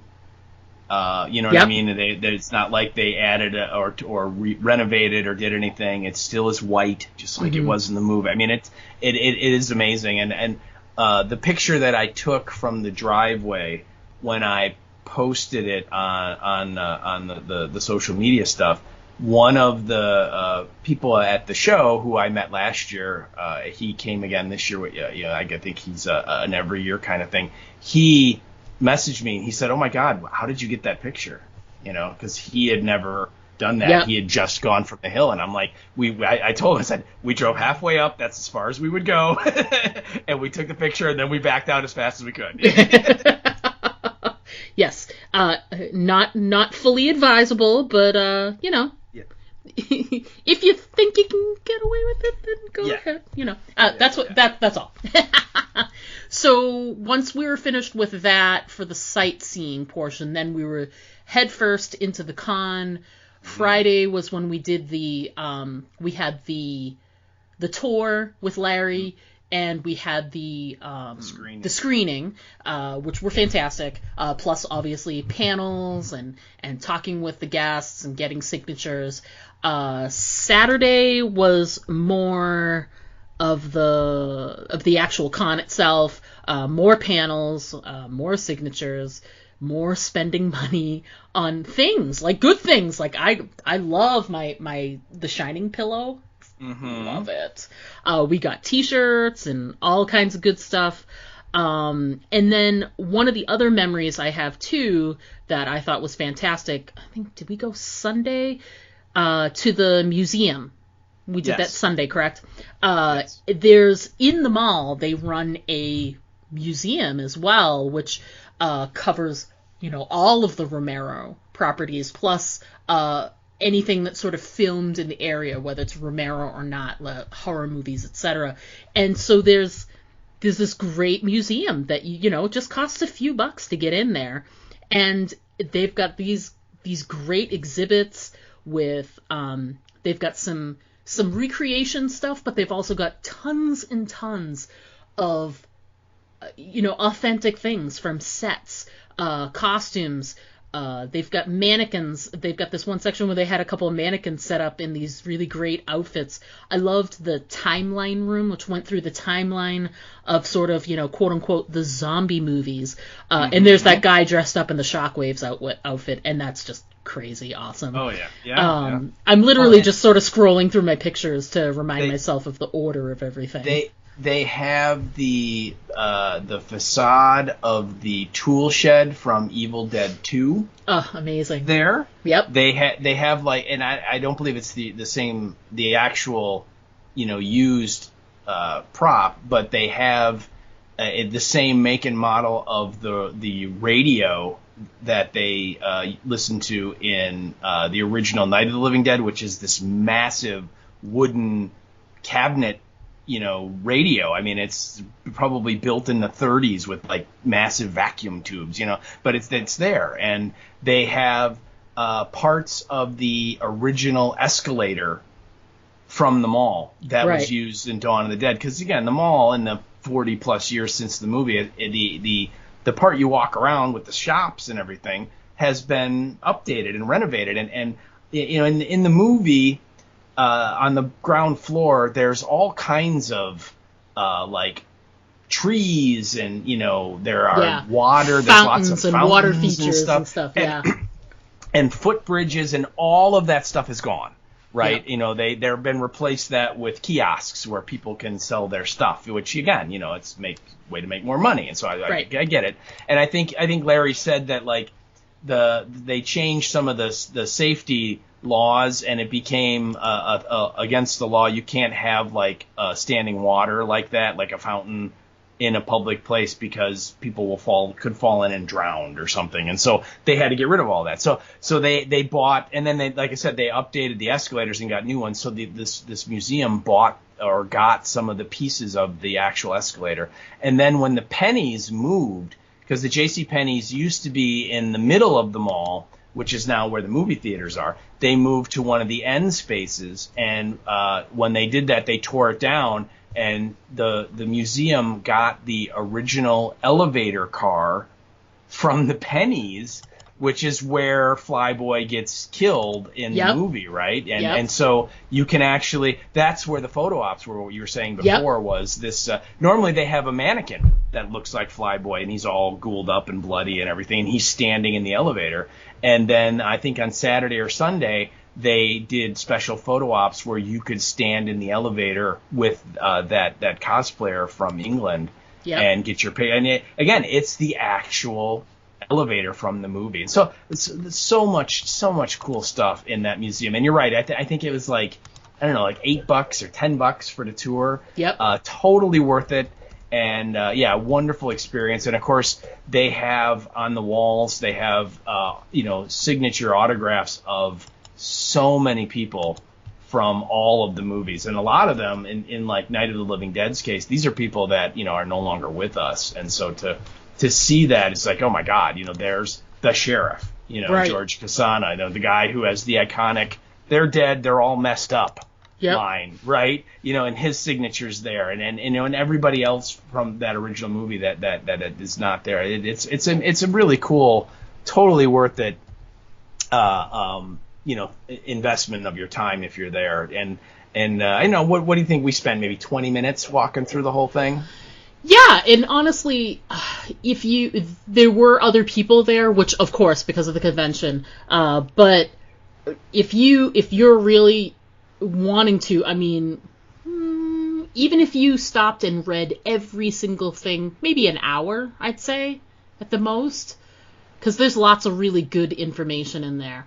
And what's cool is at the end of the museum, like towards the back of the museum, they have this wall where people have put their bloody handprints on the wall in red paint, and then have signed. So they've got all of the cast members that they could from all the people. They of course have George's signature there too and everything. So it's the whole place is just great. It's just, these are fans that are showing these things to other fans, and you can see the care and the reverence that they put into it. So it's just great.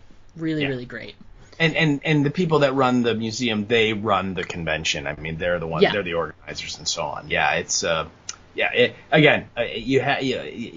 don't necessarily have to do the sightseeing like we did, although it was super cool. Yeah. But you definitely, if you're going to go there, I highly recommend both the tour that Larry runs. Yep. As well as going into the museum and getting the tour there as well. I think those are two must sees if it's your first or maybe only time going, because it's incredible. Particularly, if you're like me and you love this movie and you're walking around, you're like, oh my god, there's that place and there's that place. Yeah, it's wonderful. It's funny because like I said, I wasn't sure what to expect because, like I said, I've come to a lot of these movies and these experiences sort of late. But I was, let's put it this way, if I, who don't have as much like time and energy put into being a fan of these things, if I was entertained, then if you're even half you know what I mean, the fan of like Steve and other people and whatever, it's just such an experience, especially if you're a Romero lover and love his films. I mean, the whole weekend is just steeped in him.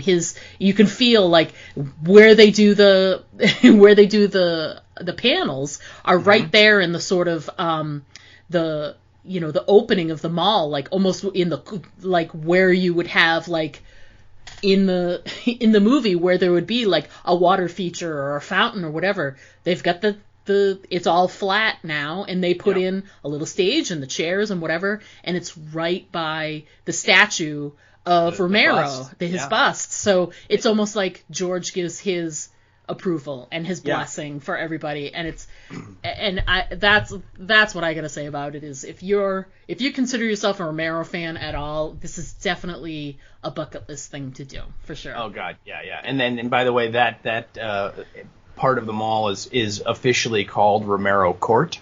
Oh, well there you go. And in terms of the movie, it's the area of the mall where the clock tower is. There's the very iconic clock tower that it chimes, and it is what there's like two big things in the mall that people usually comment on. One end there was this massive fountain that probably had like a 60-foot circular diameter of water, probably about a foot of water, and then in the middle was this massive fountain, and I think that's where the kids like playland is now. Right, where they've got like little toys and jungle gym type stuff for kids to kind of entertain themselves when the parents are at shopping. And then on the other end of the mall, that's where the clock tower was. And again, I think Larry says that the clock tower, it originally had all kinds of moving little figures and stuff because it was sort of like to show the diversity of the Pittsburgh area. So there were lots of ethnicities and different cultures represented, and there were all these little mannequins that, when it would get to the quarter hour, the half hour, the hour, they would come out and they would anatomically move, and they've all broke. The pieces eventually, the parts broke, the mechanisms broke, and they couldn't get replacement parts, and so it didn't really work anymore, so they ultimately got rid of it. And again, now it's called Romero Court. His bust is there, and that's the end of the mall where the museum is, and that's where they tend to have the dealer rooms and where the celebrities are, because there are open slots, where stores would normally be, and that's where they put them. It's all on that side. And again, like you said, if you're a fan of the genre and of the George Romero films, it is an incredible place to go. There's no doubt. Agreed. All right. So the only other thing I would say is that I did get to add some more Dawn signatures to my Dawn poster. And this time around, one of the biggest thrills for me was I got to meet Jeannie Jeffries. Yes. And Jeannie Jeffries is referred to as the blonde zombie. Right. Which in the movie, when Roger is hot wiring the semi trucks because they park the trucks in front of the entrances, right, to stop ghouls from coming into the mall, right. He gets attacked. And one of the zombies that literally climbs into the truck cab and is right on top of him is this blonde zombie, and it's played by this gal named Jeannie Jeffries, who was also a makeup person on the film. That's what she was initially hired to do. And the way it kind of evolved is when George and Tom Savini knew that there was a hero zombie that was going to do something, either their head's going to explode or they're going to get something chopped off them, or maybe they're going to bite someone.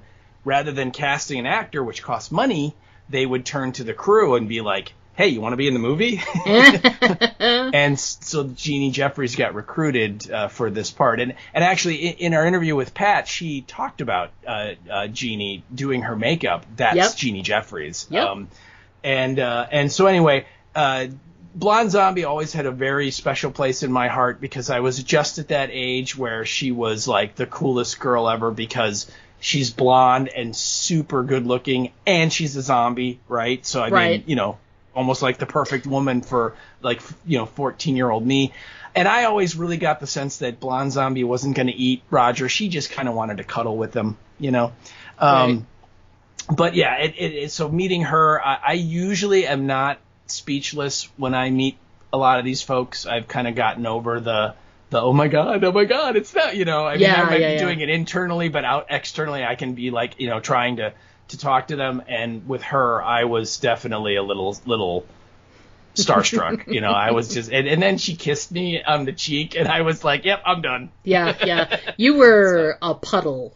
Yes. That's for sure. Yeah. She did have a little film career, a little action in the 80s as well. And again, she's a really, really, really super lady. And I was again, there were like two people at least, there two like right on top of my head that I just super wanted to try and meet. She was number one, and number two is this guy named Richard France, who in Dawn of the Dead plays Dr. Rausch, which is the doctor you see on TV who has the eye patch. Right.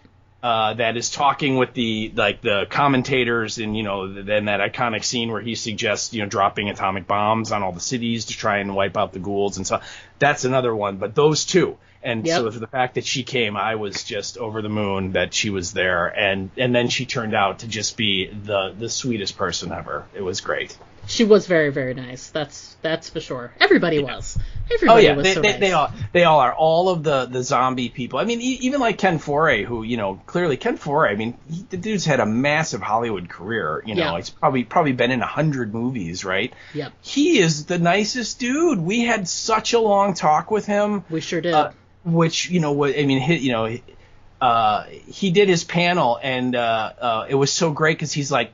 He gets out there and he's like, I don't want to talk about Dawn of the Dead. Yeah. He just wanted to have a conversation. Yeah, but here we are. We're like, this is a Dawn of the Dead convention, Right. But he's like, you guys know more than I do. You've heard all my stories, and so he talked about like the Will Smith slap.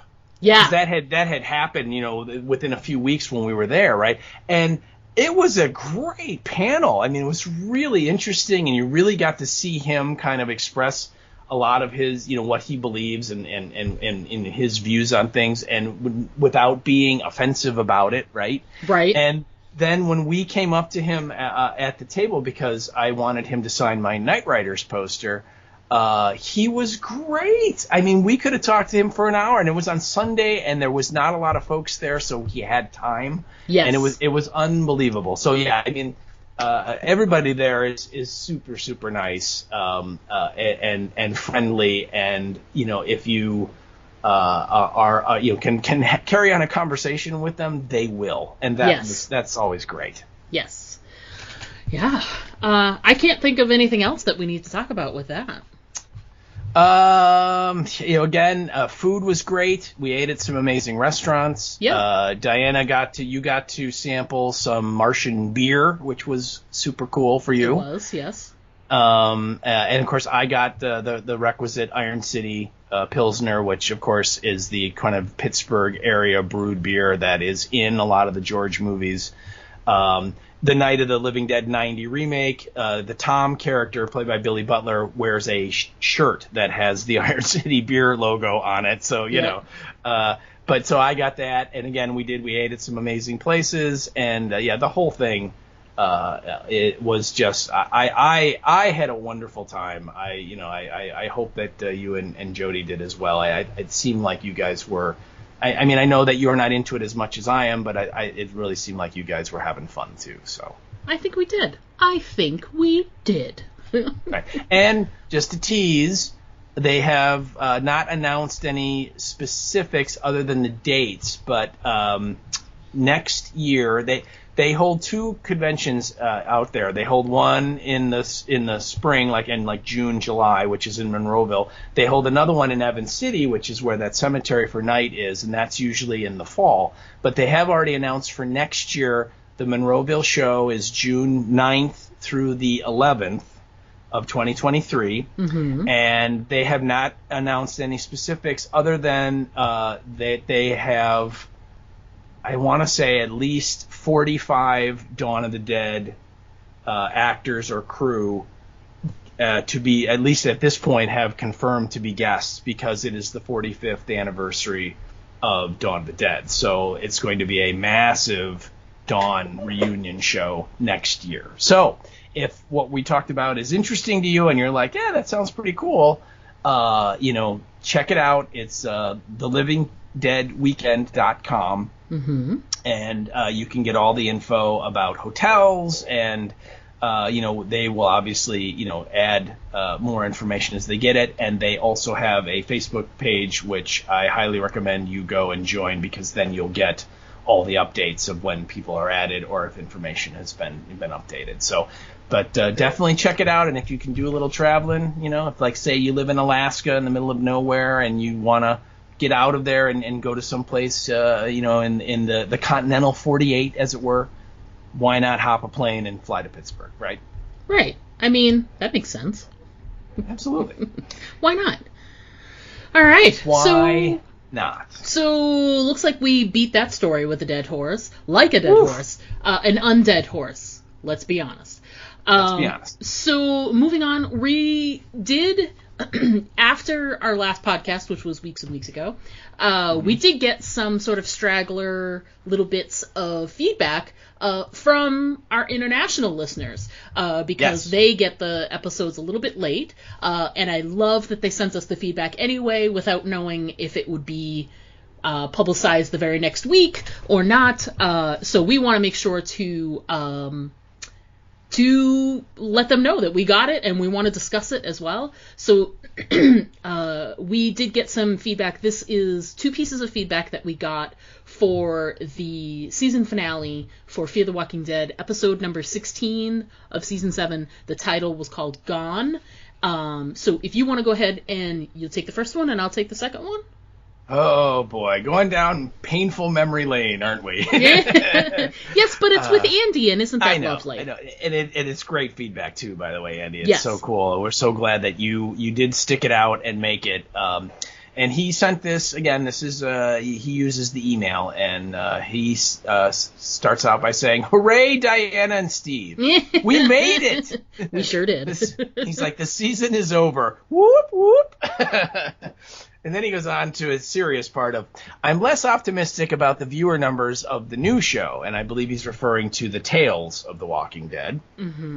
He goes, I think AMC ruined the hype around The Walking Dead by focusing on quantity instead of quality, and by the decision not to kill important characters anymore. Judged by those online comments that I had mentioned, most of the viewers are watching Fear despite thinking it's bad. And he's referring to...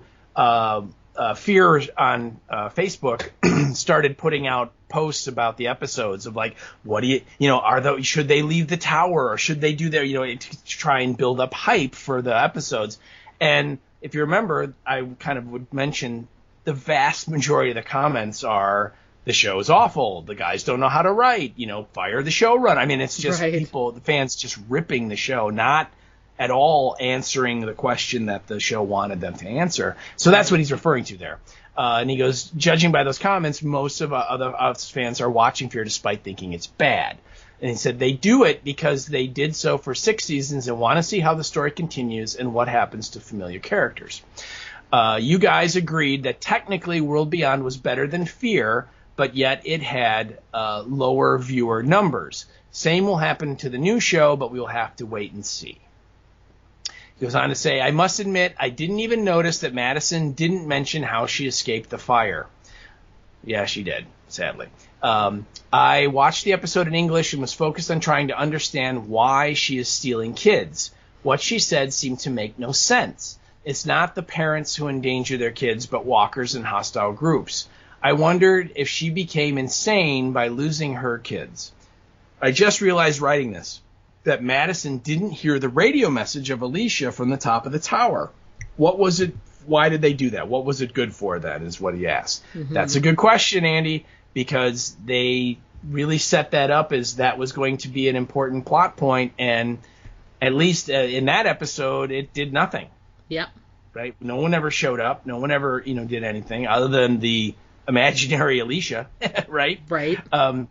He goes on to say, what amazed me about the beach scene was not Madison finishing 4 walkers with one swing. It was Morgan hesitating to finish off a walker just because he knew the person.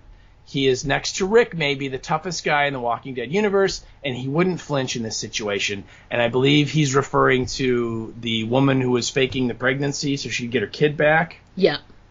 When she went off with the Friday the 13th Part 2 gang, and then they all came back as ghouls, and Morgan did kind of blanch a little when he saw the little plushie toy she had on her belt or something, right? Wasn't that the giveaway? Yeah. That he saw that and then he knew who it was, and then he pulled the mask off and we see it's she's all ghouled out, and then he kind of is like, oh damn, and you're right, the main show Morgan would have put her down in pretty quickly because he was not against destroying walkers. The main show Morgan at the end was just against killing humans, right? Correct. So correct. Then he goes on to say, and I have to say, I love this part of the feedback. He goes, oh, and your commercial was absolutely great again. I must have a Madison Clark Breathe Right air mask with knucklehead numbing gas for season 8. I am quite sure I will need it, and you wouldn't want your only German fan to commit suicide, right? Right. Not sure about this stick I have to push up my nose. Sound like the cure might be more painful than wondering what happened to Madison's brain. And then he says, Auf Wiedersehen, Andy from Germany. And Andy, that's amazing. Thank you so much. I'm glad you enjoyed the commercials. I have to say that, besides getting to talk with Dianna, that was really the only fun part I had for this season of Fear, because the show really was so bad. So I'm glad that other people enjoyed it as well. So thank you. That's amazing feedback. Yeah. Thank you so much, Andy. Next up, we have an email from our pal Bev. Bev2. Hey, Bev. Hello, Bev. Bev normally reaches out via Facebook, but her reasons for sending an email will become clear in just a moment. Mm-hmm. She says, hi, guys. Not sure if you're going to be on air next week, but thought I'd get in touch in anyway, as I need to vent. Oh, Bev, we understand. We do. So understand. And she continues to say, I think I figured out what the issue is with the Fear writing team. I was listening to another podcast, and someone said that they write it like an anthology with a different tale every episode that is tied to the rest by an intertwining plot thread. This would explain all the main issues. If we take the last episode as an example, as a standalone story that's not linked to anything, it wasn't that bad. Yeah, I can see that. It only dragged a bit. Interesting to have kids be taken to a weird new place and 2 powerhouse performances. Look at it as part of a bigger story, and it makes no sense.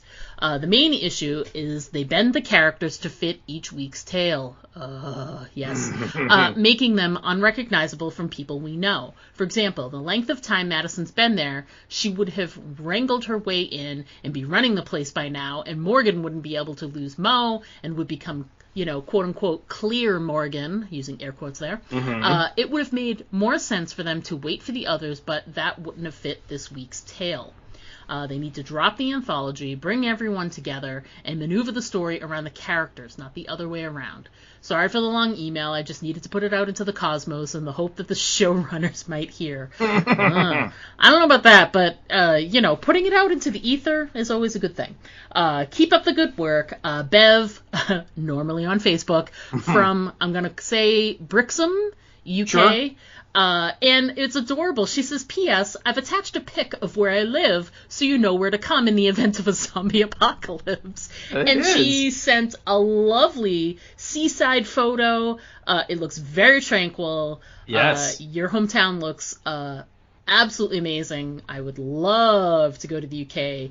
And let me tell you, Bev, if I need a place, if the zombie apocalypse happens while I'm in Britain, and let me tell you, 28 Days Later really told me that that's where it's going to happen. So, and Shaun. Shaun of the Dead. Yeah, Shaun of the Dead. So that being said, I'm coming to your place. That's right. Just get ready. I'm really excited because you and I will go to Bev's and then we'll go to the Winchester for a pint.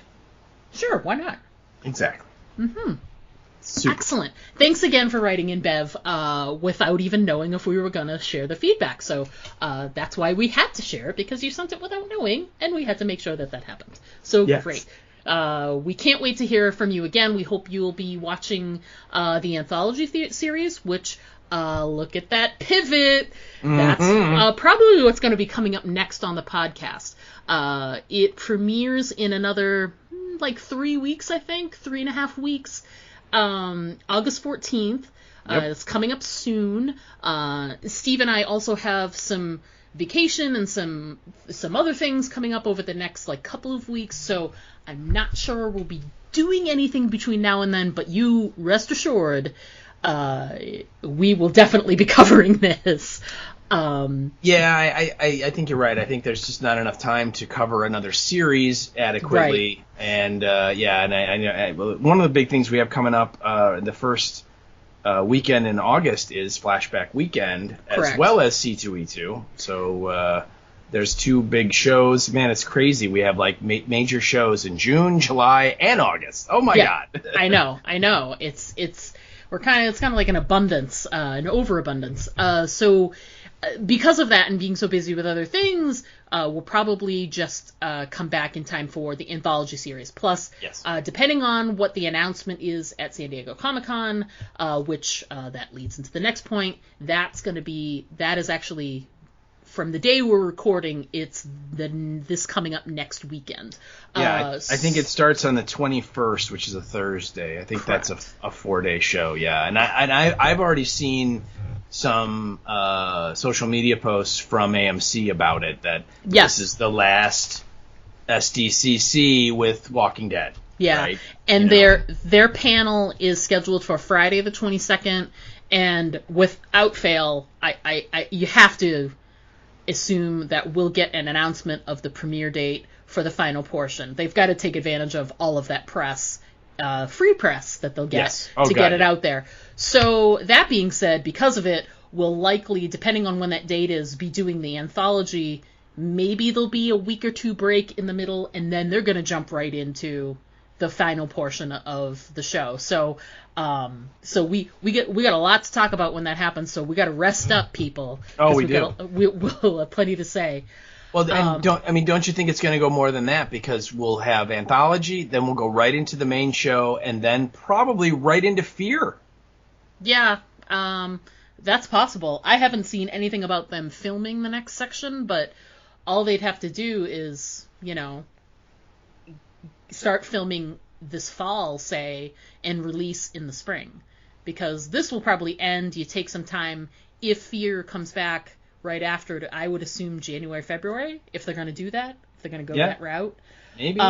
But they also, this just popped up today or yesterday, they have started production on the Negan show. The Negan and yeah. Maggie spinoff. So maybe we'll get that first. It's only 6 episodes, so maybe they'll squeeze that in between Fear, or use that as a lead-in for Fear, because, you know, if they have that on and then Fear, or they have Fear on and then that on right after it, maybe it'll capture some viewers. They're stupid that way, but so maybe it'll happen.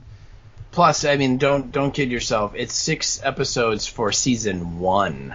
Yeah, I'd be surprised if they don't tap that well a little further. I mean, man, they're really, they using the Negan big time. Oh, yeah. Well, and I think it's a wait and see. They're going to see, you know, Andy pointed out the numbers, the viewership numbers. If that one, if it's doing well in the ratings, they'll absolutely bring it back. They can stretch it out or tell another story. You know, I mean, they can trailblaze as much as they want, because there is no main show that those characters have to go back to. Right. That's true. They must also be looking to, you know, AMC must be happy that Walking Dead is still going to be releasing content when this show is over, because, segueing into the very next point, Better Call Saul, which is one of their top things as well, is ending this season as well. And we're actually right in the midst of it. We're in that final portion. They took the final season and sort of split it, and we're in that second volume of episodes. B season, yeah. The B season, if it will. And they're just so good.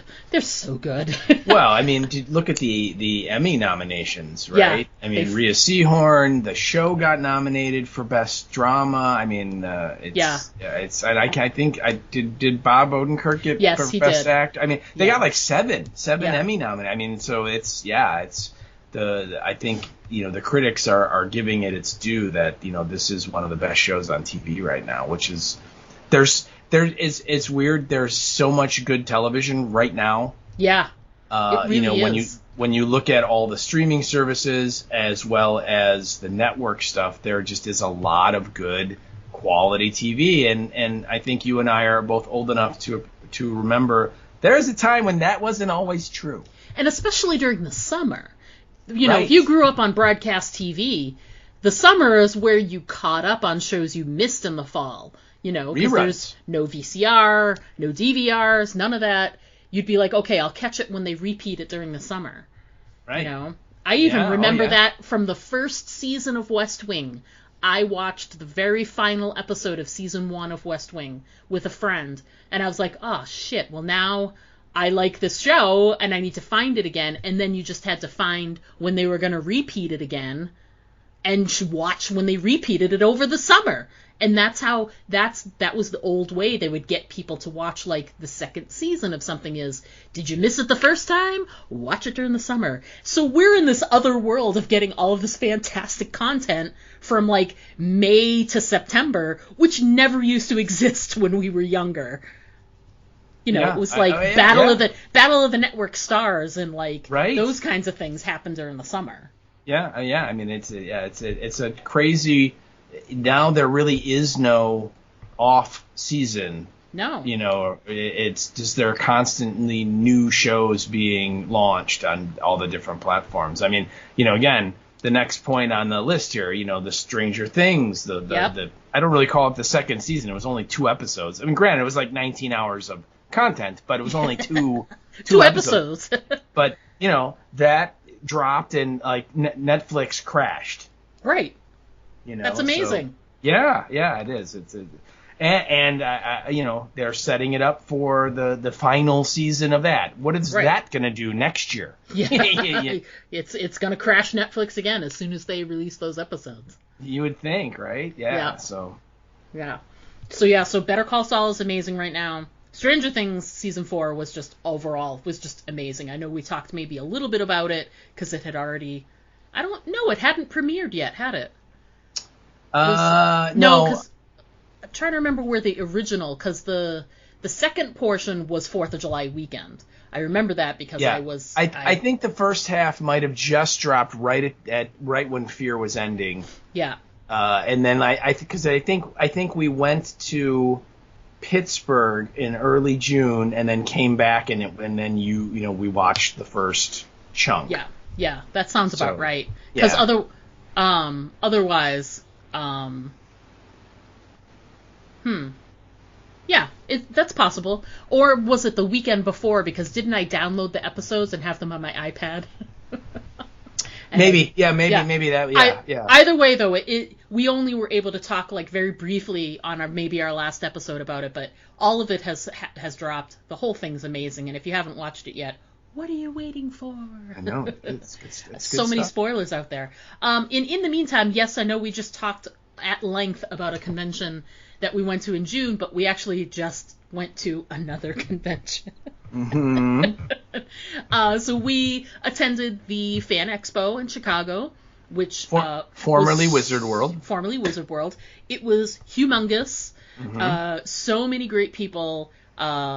So many experiences.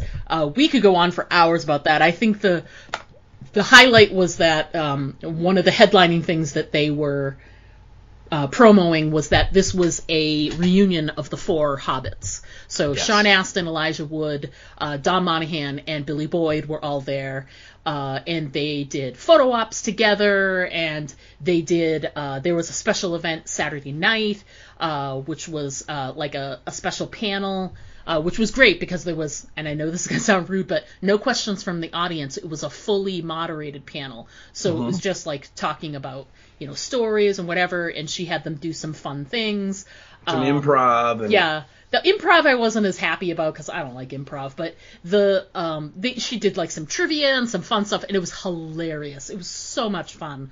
So that was great. I mean, there were Sons of Anarchy people there. Kevin Smith and Jason Mewes were there, and a bunch of the contingency from the Smith View Askewniverse. They were promoting Clerks 3, which looks pretty good. Yeah, and the trailer for that had just dropped like maybe a few days before the convention, so we had plenty of things to say to Kevin and Jason, and Brian O'Halloran was there, and we got to meet him, and it's just everybody's really lovely, and we had a great Daniels. time. Oh God, Anthony Daniels, that's right. Yep. We met C-3PO. We did. We got to meet C-3PO, and I got to really kind of annoy Ron Perlman. Yeah, you did. You should. Well, you didn't annoy him. The poster annoyed him. Yeah. Just a little tip. If you're gonna meet Ron Perlman in one of these things, do not. And I cannot emphasize this enough. Do not mention or bring up the television show Charmed, because I'm just telling you, it ain't gonna end well for you. Okay. He was funny about it because he knew his experience was probably not what you were expecting to hear, and he was funny about it because he was trying to like sort of clean it up at the end. He was just like, and make it an enjoyable experience, or like a tidbit. He did. He smiled and fist bumped me. Yeah, he was in there. I mean, I knew it, but it was just again, it's like one of those weird, fun convention stories that we have from these people, in that. I asked, as I unrolled this Charm poster, and I'm like, I asked him, I said, you probably haven't signed too many of these, and he went, that's correct. And then I immediately, I'm like, in my head, I'm like, uh-oh. But I'm like, I'm committed, so I gotta ask, and so I did, and yeah, he doesn't have a lot of fond memories from his week on Charmed, he was great though. It was definitely an experience, and the whole show, other than some snafus with Kevin Smith, where I think they completely underestimated the crowd that wanted his autograph. Yeah. The show was very well run. Agreed. And it was a really good time. We got to do some shopping. I think we all came away with some swag that we're excited about, and it was a really fun time. Yeah, and it's normally I really enjoy, like, Steve will pay to do the autographs, so a lot of times I just, you come along and you get to meet all the famous people, and I didn't spend a dime. Right. And and so, but this was an actual, like, there were some people there I wanted to meet, so it's been a while since I spent money because I don't collect autographs for anything. But I do love getting a picture with someone, so I will definitely do that and spend the money on it. And I did that with Billy Boyd, who was adorable, and Ron Perlman, the aforementioned grumpy Ron Perlman, who was still a little bit grumpy. But when I went to take my picture with him, I told him, I said, I just want to thank you for being as vocal as you are on Twitter. And as he put his arm around me, he goes, "You're welcome. I wish I didn't have to do it." And I thought that was just hilarious. So if you follow him on Twitter or have ever seen a tweet from him, you know what I mean. So yeah. So those were my memories. We just such a great time.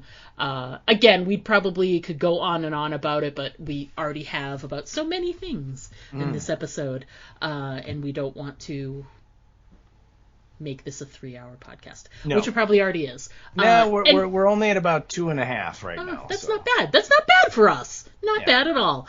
Anything else that we need to discuss before we sign off? No, just, we will, I think the 6th, 7th, and 8th of August, we will be at Flashback Weekend, which is at the Hyatt Regency O'Hare in lovely Rosemont, Illinois, which is right by O'Hare International Airport. So if you are in the area and want to come and say hello, we will be wandering around, and we will be happy to say hello. Yes, absolutely. So that's it, everybody. We did it. We did it.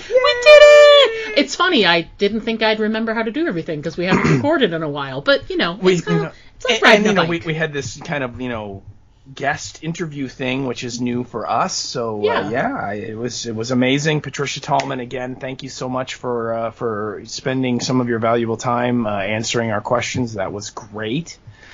And I want to give a quick shout out to Avery, who is her assistant and was very helpful. Yes. It's keeping us scheduled, etc. And so just she knows what she did. She's fantastic. Thank you so much, Avery. We really, really appreciate you helping keep us on schedule. On schedule, I guess. Yeah, that's the way. I was like, what are the words I'm thinking of? Anyway, I'm losing the ability to speak, so that means we should wrap it up. So just want to thank you folks again for coming along. Hope you enjoyed this week's episode. Hope you got something out of it. Hope you enjoyed the interview with Patricia. And I guess we will talk to you soon. But until then, as always, I'm Diana. And I'm Steve. And don't forget to always aim for the head. Because body shots just don't work. To send us an email, write us at aimfortheheadpodcast@gmail.com. And our Twitter handle is @AFTH Podcast. Pictures and video are always welcome at our Instagram account, Aim for the Head Podcast, all one word. But the best way to keep in touch with us is to just like our Facebook page to get all of our updates in your feed.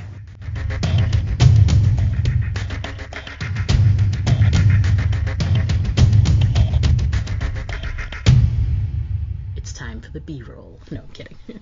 Because that's what it's all about. We interrupt this podcast for the B-roll. Sometimes I have to search for the thing that I'm going to use, and then sometimes you just say something, and I'm like, there it is. That's just a happy accident.